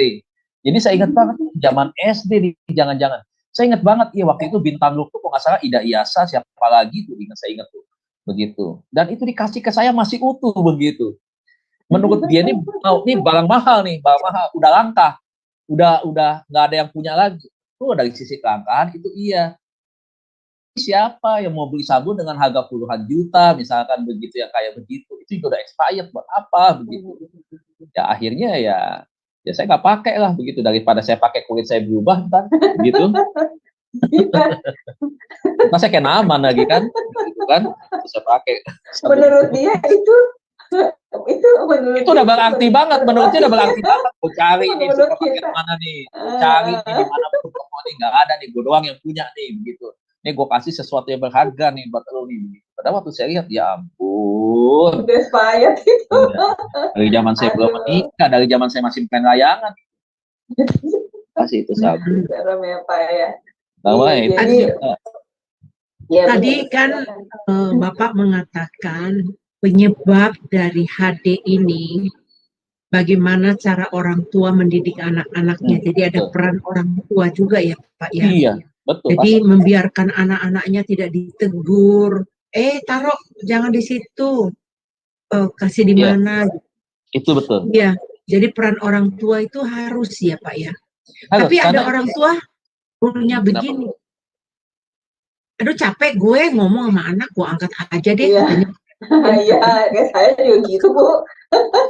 Daripada ngomel, dianya nggak denger, udah saya yang ambil aja, saya ngelapin. Kadang emang sih juga gitu Bu Hendy. Karena anak kecil kan susah ya diajarin ya. Tapi ya puji Tuhan sih setelah dia dewasa ya dia ngerti sih Bu. Misalnya kalau mau habis makan ya taruh sendiri piringnya di dapur gitu. Ya kalau masih kecil emang susah gitu. Tapi ya harus rajin Bu. Jadi gini Bu, caranya Bu, kalau misalkan kita mau makan nih anak nih, kita ajak dia suruh turun ke bawah, kita berapa kali harus belajar untuk sama-sama makan bareng di meja. Beli makanan yang pakai itu ya, kalau nasi goreng itu kan ada kertasnya gitu kan, ada lapisan, sama-sama makan seperti itu. Setelah selesai, contoh ini kamu lipat nih caranya begini apa semua, terus diajarin gitu. Dan setelah itu nih kamu buang tempat sampah ke sana ya. Terus sendoknya kamu taruh, piringnya kamu taruh di tempat cucian. Jadi arahkan dia seperti itu berapa kali. Jadi secara tidak langsung itu adalah pengajaran. Metode yang kita pakai. Ya orang tua juga harus sabar, Aling. Gak boleh diambil, Aling. Harus ditunjukin. Tadi sebelum saya masuk, saya sempat sedikit dengar tadi masalah LGBT ada yang tanya, menular atau tidak. Iya. Nah, saya tadi, tadi saya dengar itu intinya sedikit. Nah, terus kemudian, sekarang masalah yang gini, tadi kan dia sempat ngomong masalah quality time. Saya sempat dengar tadi itu, pembicara yang pertama tadi. Dia sempat, Pak Pendeta siapa tadi, sempat mengatakan quality time itu penting. Nah, itu saya setuju. Karena quality time itu adalah bagaimana kita memberikan contoh kepada anak sesuatu hal yang mungkin ada sesuatu hal yang contohnya berbeda. Berbedanya apa? Itu tadi, kita makan bersama, caranya bagaimana kita makannya, kemudian bagaimana caranya kita itu tadi ya membersihkan meja misalkan apa ya, kalau ada nasi kececeran apa semua, nah kita ajari di situ. Itu begitu penting ya, ada tisu di sana, kalau tangan kotor dengan tisu, itu tisunya dibuang kemana. Jangan sekali-kali anak dari kecil diajarin makan di dalam kamar sambil tiduran begitu ya, kemudian kalau nggak ada yang ngambilin itu diarinnya digeletak di situ. Nah ini sangat berbahaya nih, jangan dianggap sepele. Begitu. Nah, makanya orang tua ya perlu juga punya perhatian lebih. Ketika mendidik anak di usia masih anak-anak ya, dibandingkan sudah remaja, itu yang remaja udah sulit untuk memperbaikinya. Tetapi kalau dari kecil ya, itu mudah. Begitu. Ini kenapa? Kita sedang mewariskan gaya pendidikan yang baik, yang benar. Buat nanti anaknya dia kelak juga, cucu kita. Begitu. Jadi kalau kita nggak wariskan pendidikan dari yang sekarang ini dengan cara yang benar kepada mereka, nah otomatis dia pun akan melakukan hal yang sama kepada generasi keturunan nanti. Begitu. Makanya tadi kenapa disebut patogenetik? Kenapa? Karena seperti ini, gitu. Ya kan disebut dengan genetik keturunan, karena kebiasaan itu. Makanya bersyukurlah masih ada orang tua yang tidak otoriter. Tadi saya sempat dengar juga LGBT itu otoriter ya. Tapi otoriter bukan tidak dibutuhkan, otoriter tidak dibutuhkan untuk hal-hal yang memang tidak boleh, benar-benar tidak boleh. Itu kan sikap otoriter yang memang harus kita ada sebagai tua. Tidak boleh tidak ada sama sekali, tidak juga harus ada terhadap hal-hal yang memang tidak bisa ditoleransi. Gitu. Harus ada sikap otoriter itu, tetapi tidak mutlak harus 100% otoriter. Nah makanya tadi saya bilang, nah ini akan jadi faktor genetik. Gitu. Jadi kebiasaan, kebiasaan negatif. Nah, ayo ibu-ibu, nih udah belajar hati. Apalagi minggu depan nih pelajarannya penting nih. Minggu depan pelajarannya penting yang Bapak Ibu tidak pernah dapat. Ini saya kasih bocoran dulu sedikit. Saya akan kasih tahu pelajaran berdasarkan ilmu pengalaman yang saya dapatkan. Bapak Ibu mungkin nggak dapatkan dari dosen-dosen lain. Jujur. Nah, saya akan kaitkan masalah makanan kesehatan di dalam Alkitab dengan fakta yang ada di lapangan hari-hari ini berkaitan dengan apa yang ibu-ibu biasa belajar. Ya, dan kemudian nanti dimakan. Itu nantilah minggu depan. Ya, itu sedikit bocoran aja. Jadi memang yang teman saya juga Bu Heni sudah kasih judulnya. Iya. Karena saya seringin dulu nih, saya seringin dulu, saya masukin supaya serial pasal konseling ini bisa ada jeda dulu sedikit, kemudian nanti saya masukkan lagi supaya tidak terlalu jenuh juga. Sebenarnya sih nggak jenuh, setiap pelajarannya beda-beda masalah. Gitu. Bapak Ibu nih pelajaran ini udah mau masuk S2 nih Bapak Ibu. Saya kalau nggak jadi STT ini udah S2 nih, cuman memang ada tambahan-tambahan lain ya. Bapak Ibu udah lulus S1 dari pelajaran pasal konseling dari kemarin. Iya Bu, ini kita jadi tahu banyak ya Bu tentang kelainan perkawinan. Iya, kayak yang teman suami saya, teman saya itu istrinya memang benar faktor genetik Pak itu, karena bapaknya katanya seperti itu, bapaknya juga seperti itu, bukan suka ngumpulin barang katanya. Iya, bapak-bapak ada juga Bu sampai hari ini suka bohong sama istri, kumpulin koleksi mobil-mobilan misalkan ya, misalkan VW apa begitu ya. Dia bisa bikin satu ruangan pakai kaca-kaca itu semua ya. Bahkan saya sempat ngalamin ada laporan istrinya nangis-nangis begitu ya, karena papahnya itu lebih sayang kepada mainannya dia itu. Dia punya anak laki, anaknya nangis pengen mobilan itu masuk kamarnya. Bapaknya, bayangkan di bapak kandung begitu. Sampai marah-marah begitu, lebih memilih mainan mobilannya itu tidak disentuh oleh anaknya. Tidak boleh sampai dimainin oleh anaknya. Sampai anaknya digebukin loh. Anak 5 tahun digebukin seperti itu. Nah, tidak terima mahnya dong, istrinya dong. Marah-marah dong pada suaminya. Jadi ribut besar tuh. Begitu. Nah, itu jadi barang-barangnya dia tuh nggak boleh disentuh, harus dilihat. Yang bisa sentuh tuh cuma dia. Nah, ini orang gangguan jiwa juga nih. Gangguan mental juga nih. Iya, kayak gini. Iya benar. Udah bohong kepada istri, mainan itu mahal ya, saya tahu, saya cek mainan itu mahal harganya. Itu ada yang di atas 500.000, paling murah 300.000, itu dia koleksi tuh. Dia bikin lemari-lemari kaca gitu.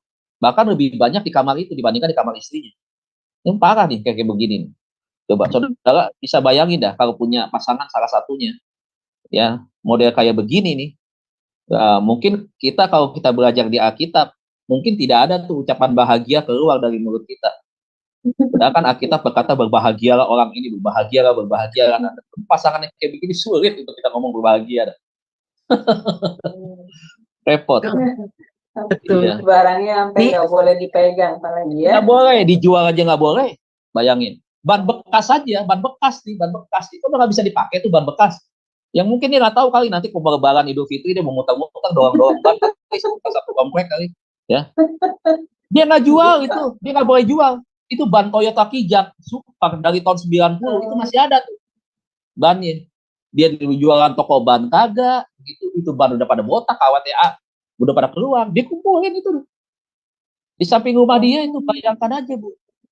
Itu udah berapa puluh tahun. Jadi tempat nyamuk itu kalau itu. Makanya orang nih yang kadang-kadang Pak RT datang, Pak bujuk-bujuk, Pak udah dibuang aja Pak. Oh jangan, Bapak kok bisa ngatur-ngatur saya, itu barang saya, rumah saya Pak. Sampai begitu loh. Ya, makanya kalau lagi fogging, waduh sampai di rumah dia tuh paling lama tuh di fogging. Rumah dia doang paling lama. Mungkin di dalamnya tuh bukan cuma kecoa, tikus, bukan, jangan-jangan. Mungkin ada komodo, biawak kali apa kali pada keluar semua. Kali itu jangan-jangan sampai ke setan aja mungkin enggak kali tinggal di situ, kata setan gua nggak betah ada tinggal di situ lah. Gua nggak betah ada kata setan, gua susah tidur kata setan. Nggak empuk, nggak bersih katanya. Kata setan gua nggak bersih dia, aduh gua nggak demen lah, gua keluar aja dah kata setan. Gitu. Kata setan nih yang tinggalin rumah nih lebih setan dari kita nih kata setan. Nah itu mengenai kumpulin barang-barang bekas rongsokan Pak, ya barang-barang yang nggak berguna gitu ya. Terus saya memang pernah masuk ke rumah orang Indonesia. Bapaknya itu dulu pernah jadi konsulat di New York ya. Jadi anaknya itu tinggal di Amerika dan ketemu di gereja. Saya nggak tahu kalau dia punya kelainan jiwa gitu kan. Ya saya berteman, saya ramah dengan dia. Yang lain-lain di gereja udah cuekin dia gitu ya. Karena waktu saya memang baru pertama kali di situ ketemu dia, jadi ya saya ladeni. Terus dia tanya, bisa nggak dapat nomor kontak, ya saya kasih. Dia sering hubungan, sering ini. Terus dia bilang, wah kamu bisa masak ya gitu. Iya, nah gimana? Kita ngobrol-ngobrol itu, pada katanya dia datang makan di rumah saya dan dia kaget lihat rumah saya. Wah rumah kamu rapi sekali katanya. Wah kamar mandi kamu bersih banget katanya gitu. Memang keponakan saya sih bilang sama kakak saya dulu waktu di Nias ya, aduh kalau kita pergi ke rumah Ai Heni, katanya di dapur aja kita bisa camping loh Mak, bisa tidur kita di lantai katanya gitu. Jadi terus dari teman saya ini datang, dia liatin, dia bilang gitu, terus dia nanya gini ke saya, kamu mau nggak bantu saya, katanya gitu, bersihin rumah saya. Saya bilang, oh boleh, nggak apa-apa kalau memang mau. Kamu mau cas saya per hour berapa, katanya gitu, per jam. Jadi per jam. Saya bilang, nggak usah, saya bantu kamu aja. No, no, no, no, aku bayar kamu, katanya. Kamu minta dibayar berapa per jam? Saya bilang gaji saya per jam begini. Oke, saya mau bantu kamu. Kamu mau lihat nggak tempat rumah saya dulu, katanya. Tapi kamu jangan surprise ya, katanya, lihat rumah saya ya, katanya gitu. Aduh Pak, saya sampai di sana muntah-muntah saya Pak. Muntah saya. Gimana nih orang bisa tidur di kamar begini? Bagaimana? Aduh, saya udah, nanti saya kalau cerita saya jadi gosipin orang ya Pak. Ya, jadi nggak apa-apa, ini kan pengalaman Bu, pengalaman kan. Kita nggak sebut nama kan. Jadi akhirnya saya nggak kuat, saya bilang, saya udah deh, saya nggak bisa, kamu panggil orang lain aja, saya bilang gitu, saya nggak kuat. Ini benar-benar toiletnya berdaki ya, sinknya itu berdaki, katanya gitu. No, I want you, katanya gitu. Sebab rumah kamu bersih, bagaimana? Saya bersihin rumah saya bukan sekaligus, bertahap, sering setiap hari diberesin, walaupun nyapu ngepelnya itu paling seminggu sekali, orang saya tinggal sendiri ya. Tapi harus dibersihkan gitu, harus dirapikan. Akhirnya saya nggak bersihin dia. Nah itu baru saya tahu sekarang, rupanya dia ada penyakit HD ya. Iya, dia ada penyakit HD itu Bu. Kalau Ibu melihat keadaan dia seperti itu, dia sudah terindikasi atau terdeteksi dia mengalami mental illness, yaitu tentang HD itu tadi, makanya. Tapi saya rasa bukan hanya AD doang Pak, ada lagi yang lain kayaknya Pak. Oh pasti, kadang tadi kan kita bisa belajar ya bahwa HD itu kan bisa muncul karena dengan berbagai faktor sebenarnya. Sebenarnya ada juga pelampiasan ya kepada mungkin pada waktu dia entah itu mungkin masa kanak-kanak, mungkin masa remaja begitu ya, bahwa mungkin awalnya dia itu mungkin ingin menunjukkan sesuatu bahwa gue tuh bisa punya apa-apa begitu. Gue tuh bisa beli ini, bisa beli itu begitu. Awalnya mungkin begitu, ingin menunjukkan begitu. Jadi seakan-akan sekarang nih gue nggak kalah begitu. Dulu gue boleh ngata-ngatain gue nggak punya ini, nggak punya itu. Sekarang gue tunjukkan begitu. Jadi apa aja tuh dia beli, dia kumpul itu sebagai sebuah alat pamer sebenarnya.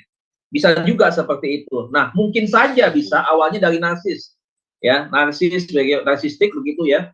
Merasa dia itu ingin diperhatikan, kemudian dia juga dengan cara seperti itu, yang mengumpulkan barang-barang itu, kemudian karena mungkin pernah dibully tentang masa-masa dia waktu itu karena nggak punya dan seterusnya, kemudian muncul seperti itu dan semuanya masuk kepada gangguan ke mental yang lain. Waktu kita belajar awal-awal gangguan kepribadian kan saya bilang bahwa gangguan kepribadian itu bisa menyebabkan gangguan-gangguan kepribadian yang lain. Penyimpangan perilaku bisa menimbulkan pada penyimpangan perilaku yang lain. Jadi memang setan itu pintar, orang nggak terikat kepada satu gangguan kepribadian atau gangguan penyimpangan perilaku satu saja, tidak. Tetapi dia akan bermultiplikasi, gitu, akan berlipat-lipat, gitu, akan berhubungan dengan munculnya perilaku-perilaku yang menyimpang lainnya. Gitu. Nah di dalam holding disorder ini juga begitu. Jadi sebenarnya bisa muncul, udah begitu dari HD tadi kan bisa muncul depresi, stres dan seterusnya. Paranoid juga muncul tadi sebenarnya di sana kan. Artinya dia curiga kalau orang datang ke tempat dia orang akan datang hanya untuk menghina dengan apa yang dia miliki di rumahnya begitu. Nah itu bisa juga kan banyak begitu hal-hal yang seperti itu Bu Heni. Iya. Iya Bu. Misalnya pasangan nih, gitu ya. Yang pasangan yang satu orangnya bersih, misalnya bersih gitu, rapi gitu ya kayak Bu Heni gitu ya. Terus kemudian pasangan yang satunya ini ya ini kayak lebor, yang tadi yang kayak saya bilang tadi tuh dia kayak teman saya punya istri itu bilang ada gitu. Nah ini yang tadinya awalnya dia punya apa namanya bagus ya karakternya ya bunyinya, maksudnya dia bagus ini nggak ada kelainan kayak gitu. Ini bisa jadi ikut-ikutan nggak terkontaminasi nih dengan pasangan yang seperti itu. Jadi ikut-ikutan itu loh Bu Heni, maksudnya jadi ikut-ikutan area, udahlah males lah itu udah ikut-ikutan jadi kayak pasangan yang sebelahnya itu loh yang kayak gitu. Tadinya awalnya dia rapi gitu, dia awalnya teratur gitu, disiplin, karena pasangannya selebor gitu, terus kayak mengidap kelainan HD gitu, dia bisa nggak Pak lama-lama terpengaruh oleh pasangannya? Sangat bisa Ibu, sangat bisa, karena dia sudah menjadi kebiasaan. Awalnya mungkin tentang, akhirnya kecapean begitu ya, dan akhirnya faktornya banyak. Satu, tidak mau memperpanjang masalah, jadi akhirnya mengalah. Dia udah mengalah, tetapi sebenarnya dia salah begitu. Akhirnya menjadi sebuah pola pembiaran. Dari pola pembiaran itu akhirnya ya udah ikut-ikutan, lama-lama akhirnya sama begitu.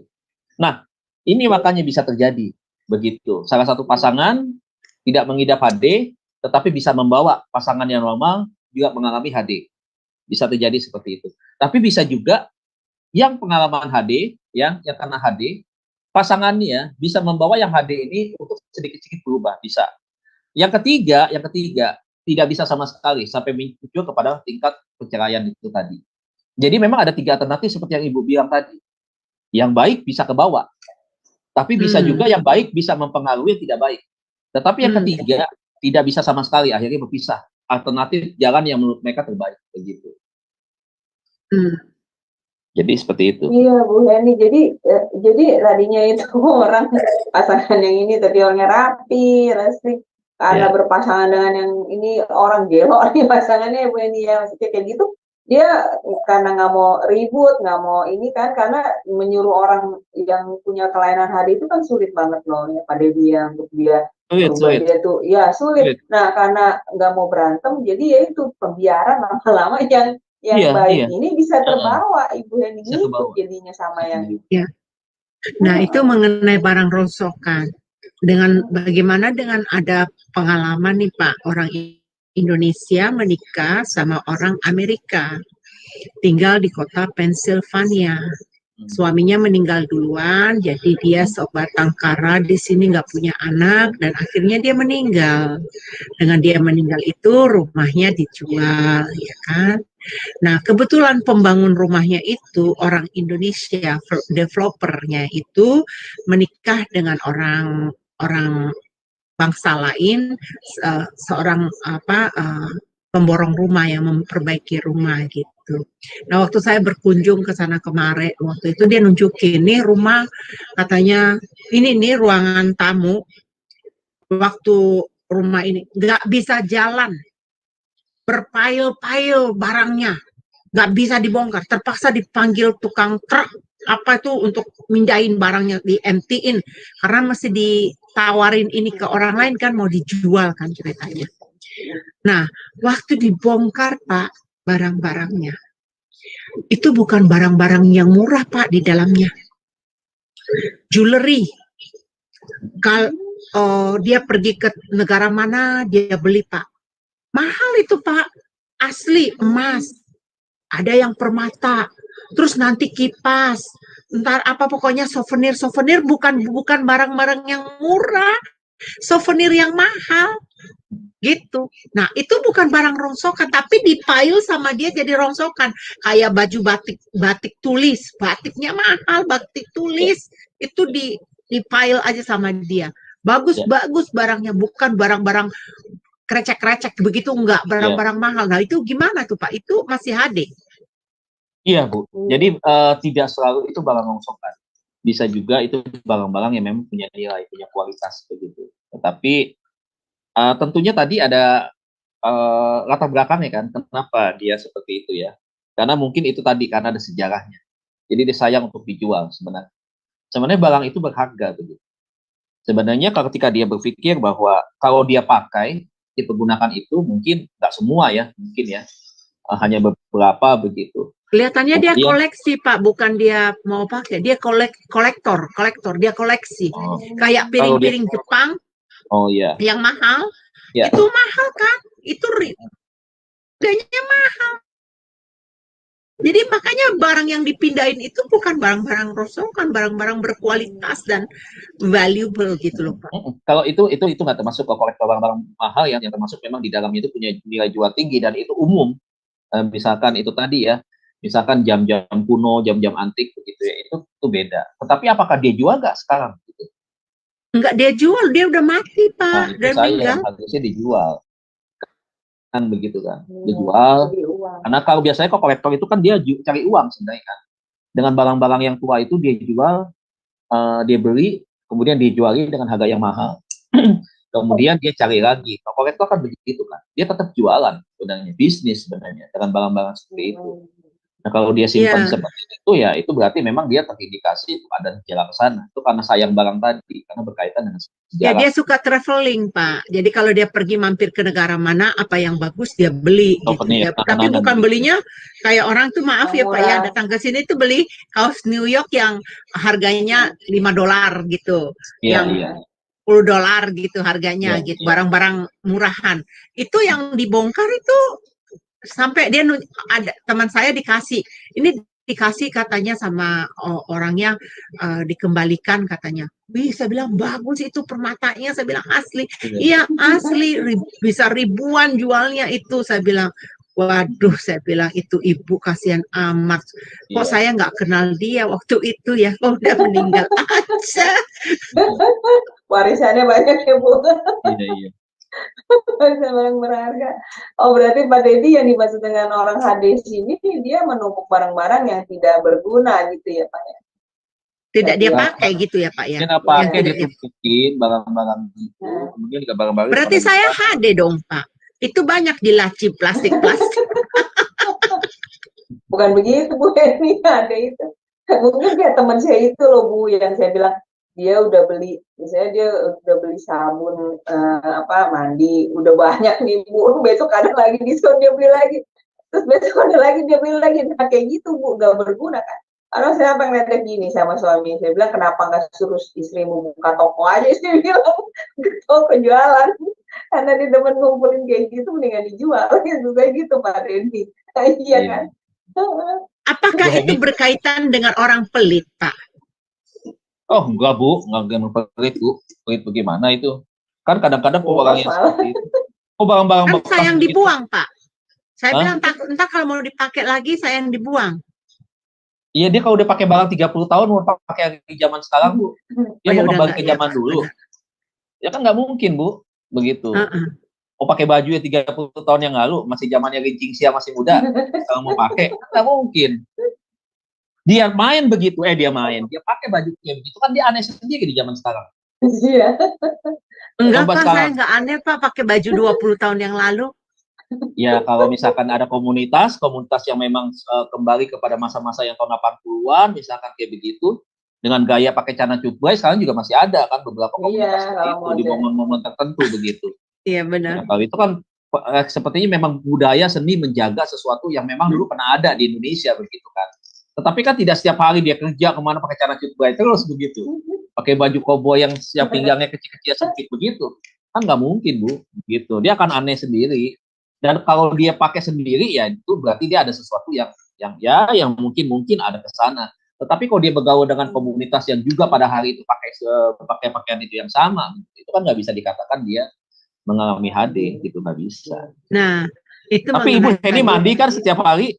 Oh mandi Pak. Nah makanya enggak dong. Kalau HD tadi kan cirinya nggak suka mandi dia. Jorok banget ya Pak. Iya. Nggak gosok gigi, nggak ngapa-ngapain, nggak keramas, nggak apa, pakai itu aja.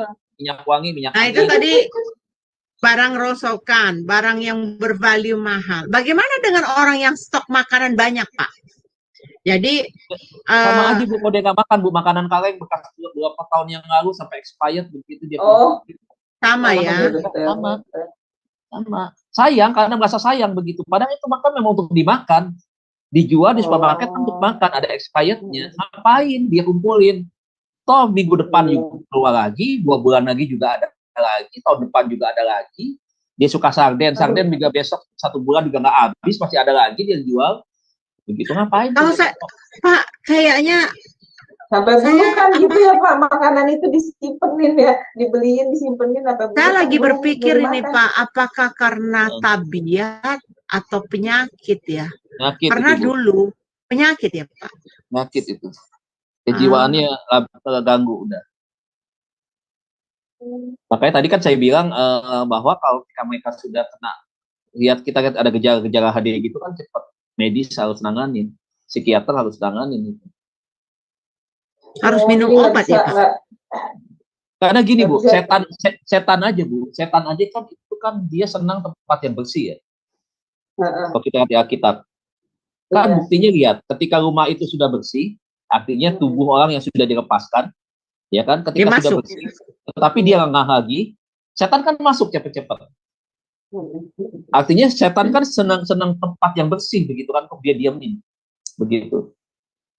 Nah bayangkan dah kalau manusia senang di tempat-tempat yang kotor kayak begitu, nyaman tempat kayak gitu. Jadi para setan dia itu. Lebih setan. Ya. Ya bener juga sih Pak. Iya. Bingung juga. Kalau saya mah nggak bisa tidur, Bu Heni kalau kayak gitu banyak barang. Dia takutnya ntar lagi Nih, tidur ada kelabang lewat di satu lagi ajarin anak Bu, satu lagi ajarin anak, kalau pulang sekolah pakaian jangan tumpuk di kamar. Pakaian sudah sehari dipakai, taruh biasakan ada keranjang tempat pakaian kotor di kamarnya kalau memang yang mau seperti itu. Nah anak kalau sudah pulang sekolah ganti begitu. Jaket juga yang namanya dipakai di luar, kena angin, kena kotoran, debu, jangan dibawa masuk ke kamar. Taruh di mana, di tempat yang memang tidak masuk kamar tapi cukup bersih begitu.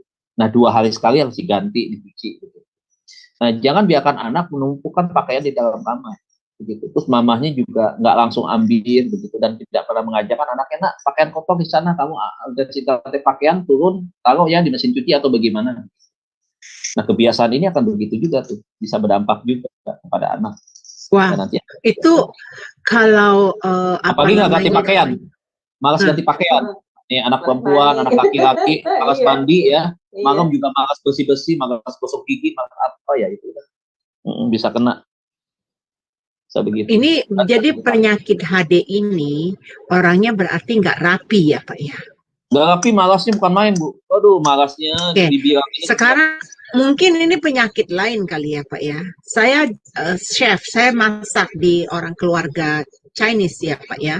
Jadi dia punya wanita itu orang orang pokoknya bukan orang Chinese lah ceritanya.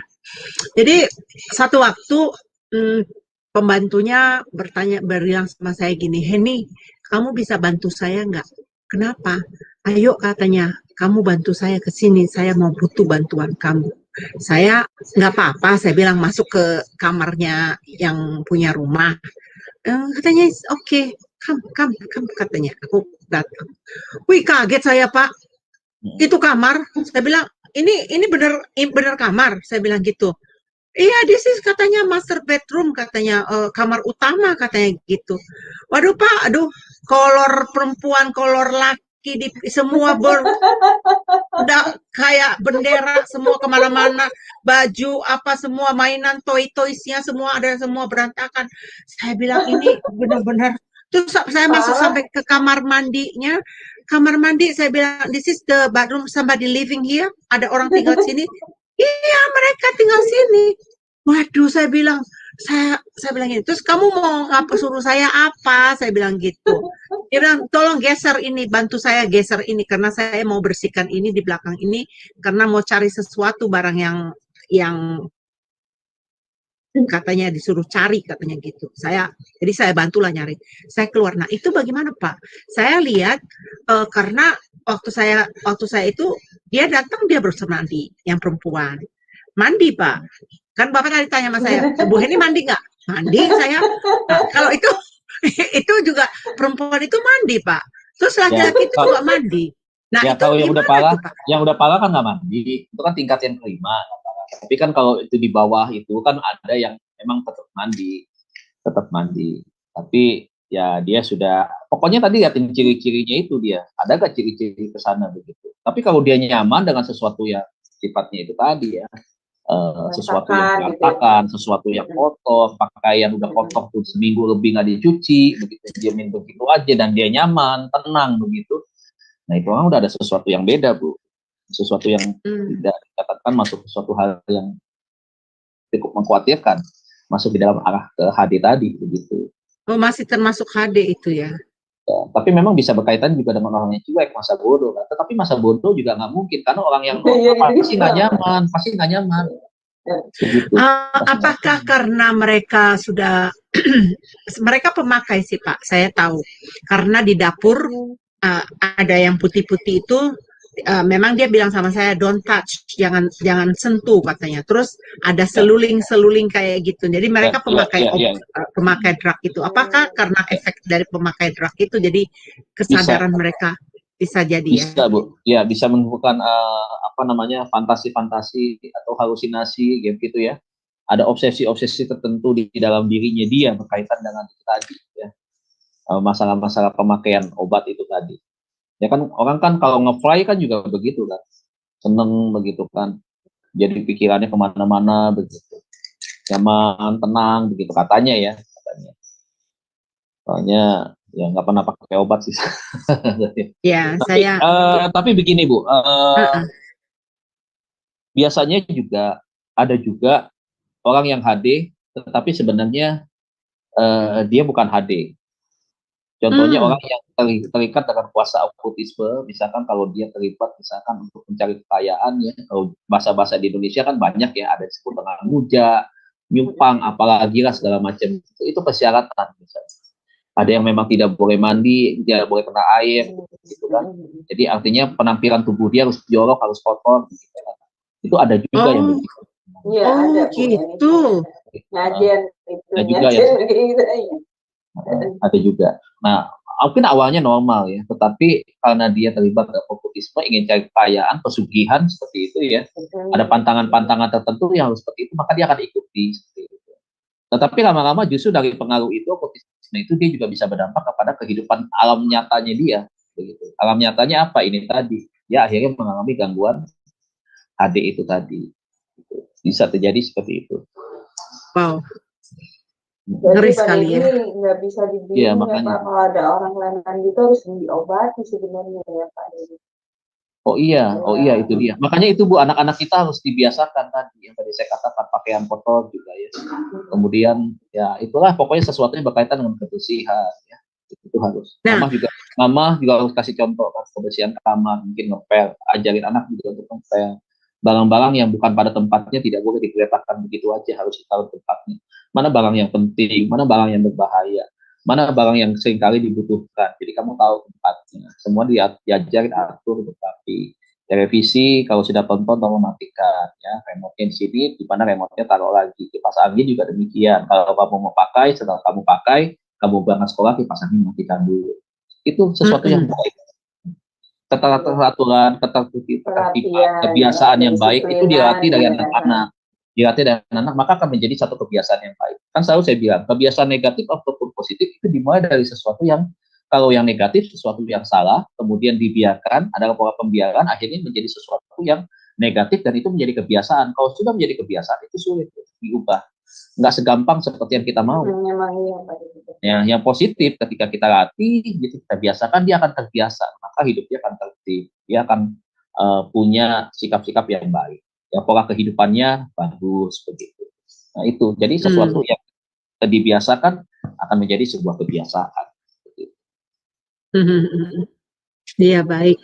Wah, kita udah nggak sabar sampai ketemu Sabtu depan nih, pelajarannya Sabtu depan ya. Nih, ibu-ibu nanti Sabtu depan harus tahu. Ibu-ibu minggu depan harus masuk, harus lebih banyak nih, supaya nanti bisa tahu. Nah ini Pak Daniel Simon nih mau bertanya Ibu Heni, silakan. Ya Pak Daniel silakan. Ya. Dibuka dulu ya silakan. Ya. Halo. Shalom Pak Dedi. Ya shalom Pak Daniel. Salam Amerika diberkati. Salam dari tetangganya Amerika nih, saya di Ciater, Serpong.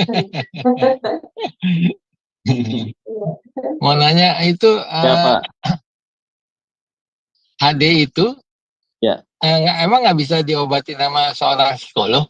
Apa kata Pak Dedi tadi harus medis? Ya bisa Pak, tergantung kepada tingkat keparahannya. Kalau masih ringan bisa, tapi kalau sudah sampai kepada tingkat yang paling parah ya tentunya harus dua-duanya. Tapi kan itu kan bagian-bagian yang mungkin bisa merusak kepada saraf-saraf di otak ya Pak ya, gitu. Jadi memang itu yang harus nanti kita butuh juga bantuan medis, dokter ahli syaraf nanti akan memeriksa, begitu. Nah, itu nanti akan bagiannya. yang nangani seperti Oh. itu.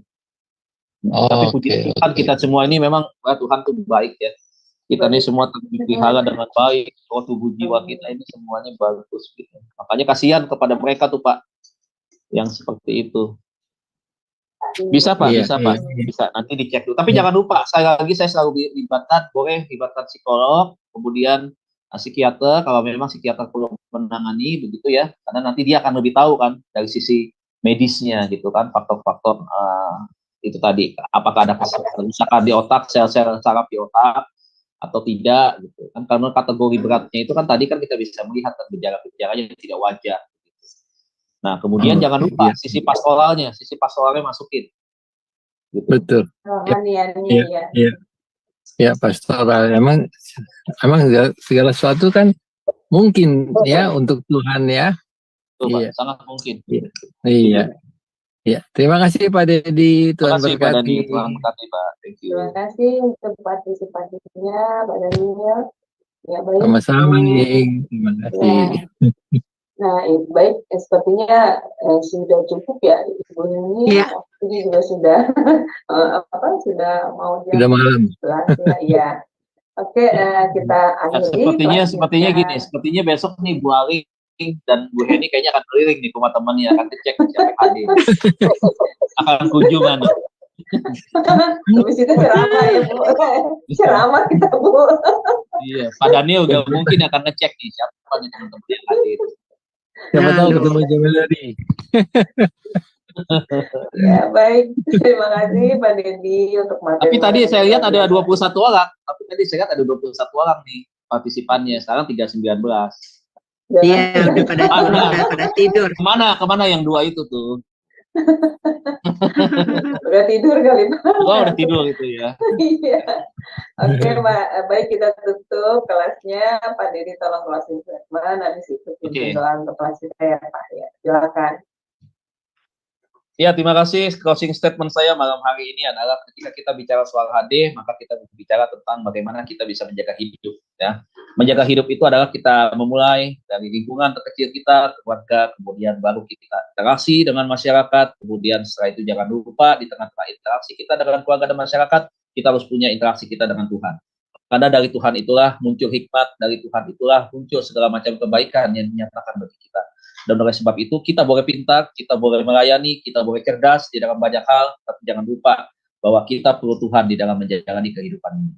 Dan mari kita banyak belajar, memahami ya bahwa manusia itu adalah sesuatu yang tidak bisa dikatakan hebat atau memiliki sesuatu yang lebih begitu ya. Justru ketika kita semakin belajar tentang manusia, maka kita akan melihat sebenarnya kita banyak kekurangan sekali. Nah, kita manusia yang lemah, dan oleh sebab itu karena kita lemah, maka kita tergantung kepada Tuhan. Dan kegantungan kita kepada Tuhan bukan sementara, tetapi selama kita hidup di dalam dunia ini. Jadi itu closing statement daripada saya. Kita akan berjumpa kembali di minggu depan. Minggu depan kita akan stop dulu untuk seri Pastoral Counseling, karena saya akan ada satu pelajaran penting yang harus saya sampaikan kepada Bapak Ibu Saudara sekalian, dan ini adalah berdasarkan dari apa yang saya dapatkan juga dicampur dengan pengalaman saya berkaitan dengan pembahasan di Sabtu depan, begitu. Terima kasih Bapak Ibu sekalian untuk malam hari ini. Tuhan tentunya berkati kita semua. Apakah langsung saya doa, Ibu? Iya Pak. Ya. Oh iya, kita doa ya. Baik, kita tundukkan kepala, kita mengucap syukur untuk kebaikan Tuhan selama hampir 2 jam kita bersama-sama di dalam seri pelajaran malam hari ini. Kita berdoa. Bapa di dalam surga, segala puji syukur kami kembalikan kepadamu dengan segala hormat kami kepadamu ya Tuhan. Untuk waktu kesempatan malam hari ini kami boleh ada di ruang Zoom untuk kami belajar. Bahkan juga Tuhan, kami semua yang hadir di Zoom ini berdoa buat semua saudara-saudara kami yang menyaksikan pelajaran ini lewat berbagai macam channel yang sudah Tuhan percayakan untuk kami sama-sama boleh berbagi Tuhan di dalam pelajaran ini. Kami percaya setiap kami akan menjadi pribadi-pribadi yang tidak hanya belajar tentang manusia tentunya, tapi kami juga belajar tentang banyak hal, betapa Tuhan begitu hebat, begitu dahsyat, luar biasa, bahwa Tuhan adalah pemulih, penyembuh kami. Bahkan ketika jiwa kami dalam keadaan lemah, kami tidak berdaya, bahkan kami merasakan tekanan yang hebat, yang sangat kuat di dalam diri kami, maka Tuhan hadir untuk memberikan pemulihan, kelegaan bagi kami. Terima kasih Tuhan, jalan Pastoral Counseling ini sangat banyak dan sangat dalam Tuhan. Kami akan belajar Tuhan untuk kami memperlengkapi diri di dalam praktek pelayanan sesungguhnya. Karena pelayanan pastoral konseling ini erat kaitannya dengan pelajaran di dalam pengajaran baik itu misi maupun penginjilan Tuhan. Dan di dalam penginjilan ini adalah kaitannya dengan amanat yang Tuhan sudah percayakan bagi kami untuk kami boleh menjadi pelaku-pelaku firman yang membawa jiwa-jiwa bagi kemuliaan Tuhan. Oleh sebab itu Tuhan, ketika kami melayani mereka yang hari ini Tuhan, mereka terikat dengan berbagai macam masalah sampai mengalami gangguan kepribadian, penyakit mental, bahkan skizofrenia Tuhan. Tuhan memakai kami untuk membawa mereka mengalami kesembuhan, jamahan Tuhan, dan mereka boleh menjadi pribadi yang akhirnya mereka boleh sehat secara jasmani, sehat secara jiwa, dan juga sehat secara rohani, dan pada akhirnya Tuhan memenangkan mereka, menyelamatkan mereka, dan mereka boleh menjadi satu komunitas yang juga melayani Tuhan dengan segala sesuatu yang Tuhan sudah berikan. Terima kasih buat malam hari ini, pertemukan kami minggu depan untuk topik dan bahasan pembelajaran yang baru Tuhan. Kami percaya bahwa setiap kami akan terus hadir di dalam Shema Adonai, seri pembelajaran setiap malam minggu ini ya Tuhan. Terima kasih untuk waktu kesempatan Tuhan memberikan hamba kepercayaan untuk hamba mengajar di Shema Adonai ini ya Tuhan. Ampuni Tuhan, kalaupun ada sesuatu hal yang mungkin dari perkataan kurang mengenakan bagi setiap mereka yang mendengar, hamba terbatas Tuhan, tetapi bukan bermaksud untuk merecehkan atau merendahkan orang lain, tetapi hamba menyampaikan sesuai dengan fakta yang ada, yang hamba selama ini pelajari Tuhan, ketika itu di bangku kuliah maupun juga selama hamba terjun praktek secara langsung di dalam dunia pelayanan pastoral konseling. Terima kasih Tuhan buat malam bahagia ini, kita kami akan istirahat, melanjutkan aktivitas kami masing-masing, dan besok pagi kami akan beribadah kepada Tuhan, Tuhan yang menuntun langkah kami, menjaga, melindungi kami saat kami beristirahat. Besok kami akan menerima berkat sukacita surgawi ketika kami hadir di rumah Tuhan. Di dalam nama Tuhan Yesus kami berdoa, setiap jemaat mari angkat kedua tangan kita, buka hati dan pandanglah wajah Tuhan, kita berkati dan pada Tuhan. Kekasih-kekasih Tuhan, arahkan hati. Berjuanglah dan teruslah bersukacita di dalam Tuhan. Dan sebelum kita mengakhiri dan berpisah malam hari ini, terimalah berkat Allah Bapa kita di surga, cinta kasih daripada Tuhan kita Yesus Kristus, pertolongan, penghiburan, penyertaan Allah Roh Kudus akan terus menyertai kita semua mulai malam hari ini sampai Tuhan Yesus datang di awan-awan permai, menjemput kita, menjadikan kita pemenang, bahkan lebih daripada pemenang, dan kita boleh menerima mahkota di dalam kehidupan kekal bersama dengan Allah Bapa di surga. Yang percaya dan diberkati bersama-sama kita katakan amin. Amin. Amin. Terima kasih Bapak Ibu semua. Thank you. Terima kasih Pak Dedi. Terima kasih. Tuhan berkati, semoga Tuhan berkati pelayanan pada lebih dan lebih lagi. Baik Bapak Ibu yang terkasih, kelas ini tetap akan ada di Anda. Tadi sudah sebutkan bahwa kita akan belajar materi yang lebih seru lagi ya. Jadi tetap stay untuk Sabtu depan di jam yang sama pukul 21.00 waktu Indonesia Barat. Baik, terima kasih Bapak Ibu sudah stay bersama kami hingga sampai malam ini, sampai larut malam ini. Baik, selamat istirahat Bapak Ibu semua. Tuhan berkati. Shalom, shalom, shalom.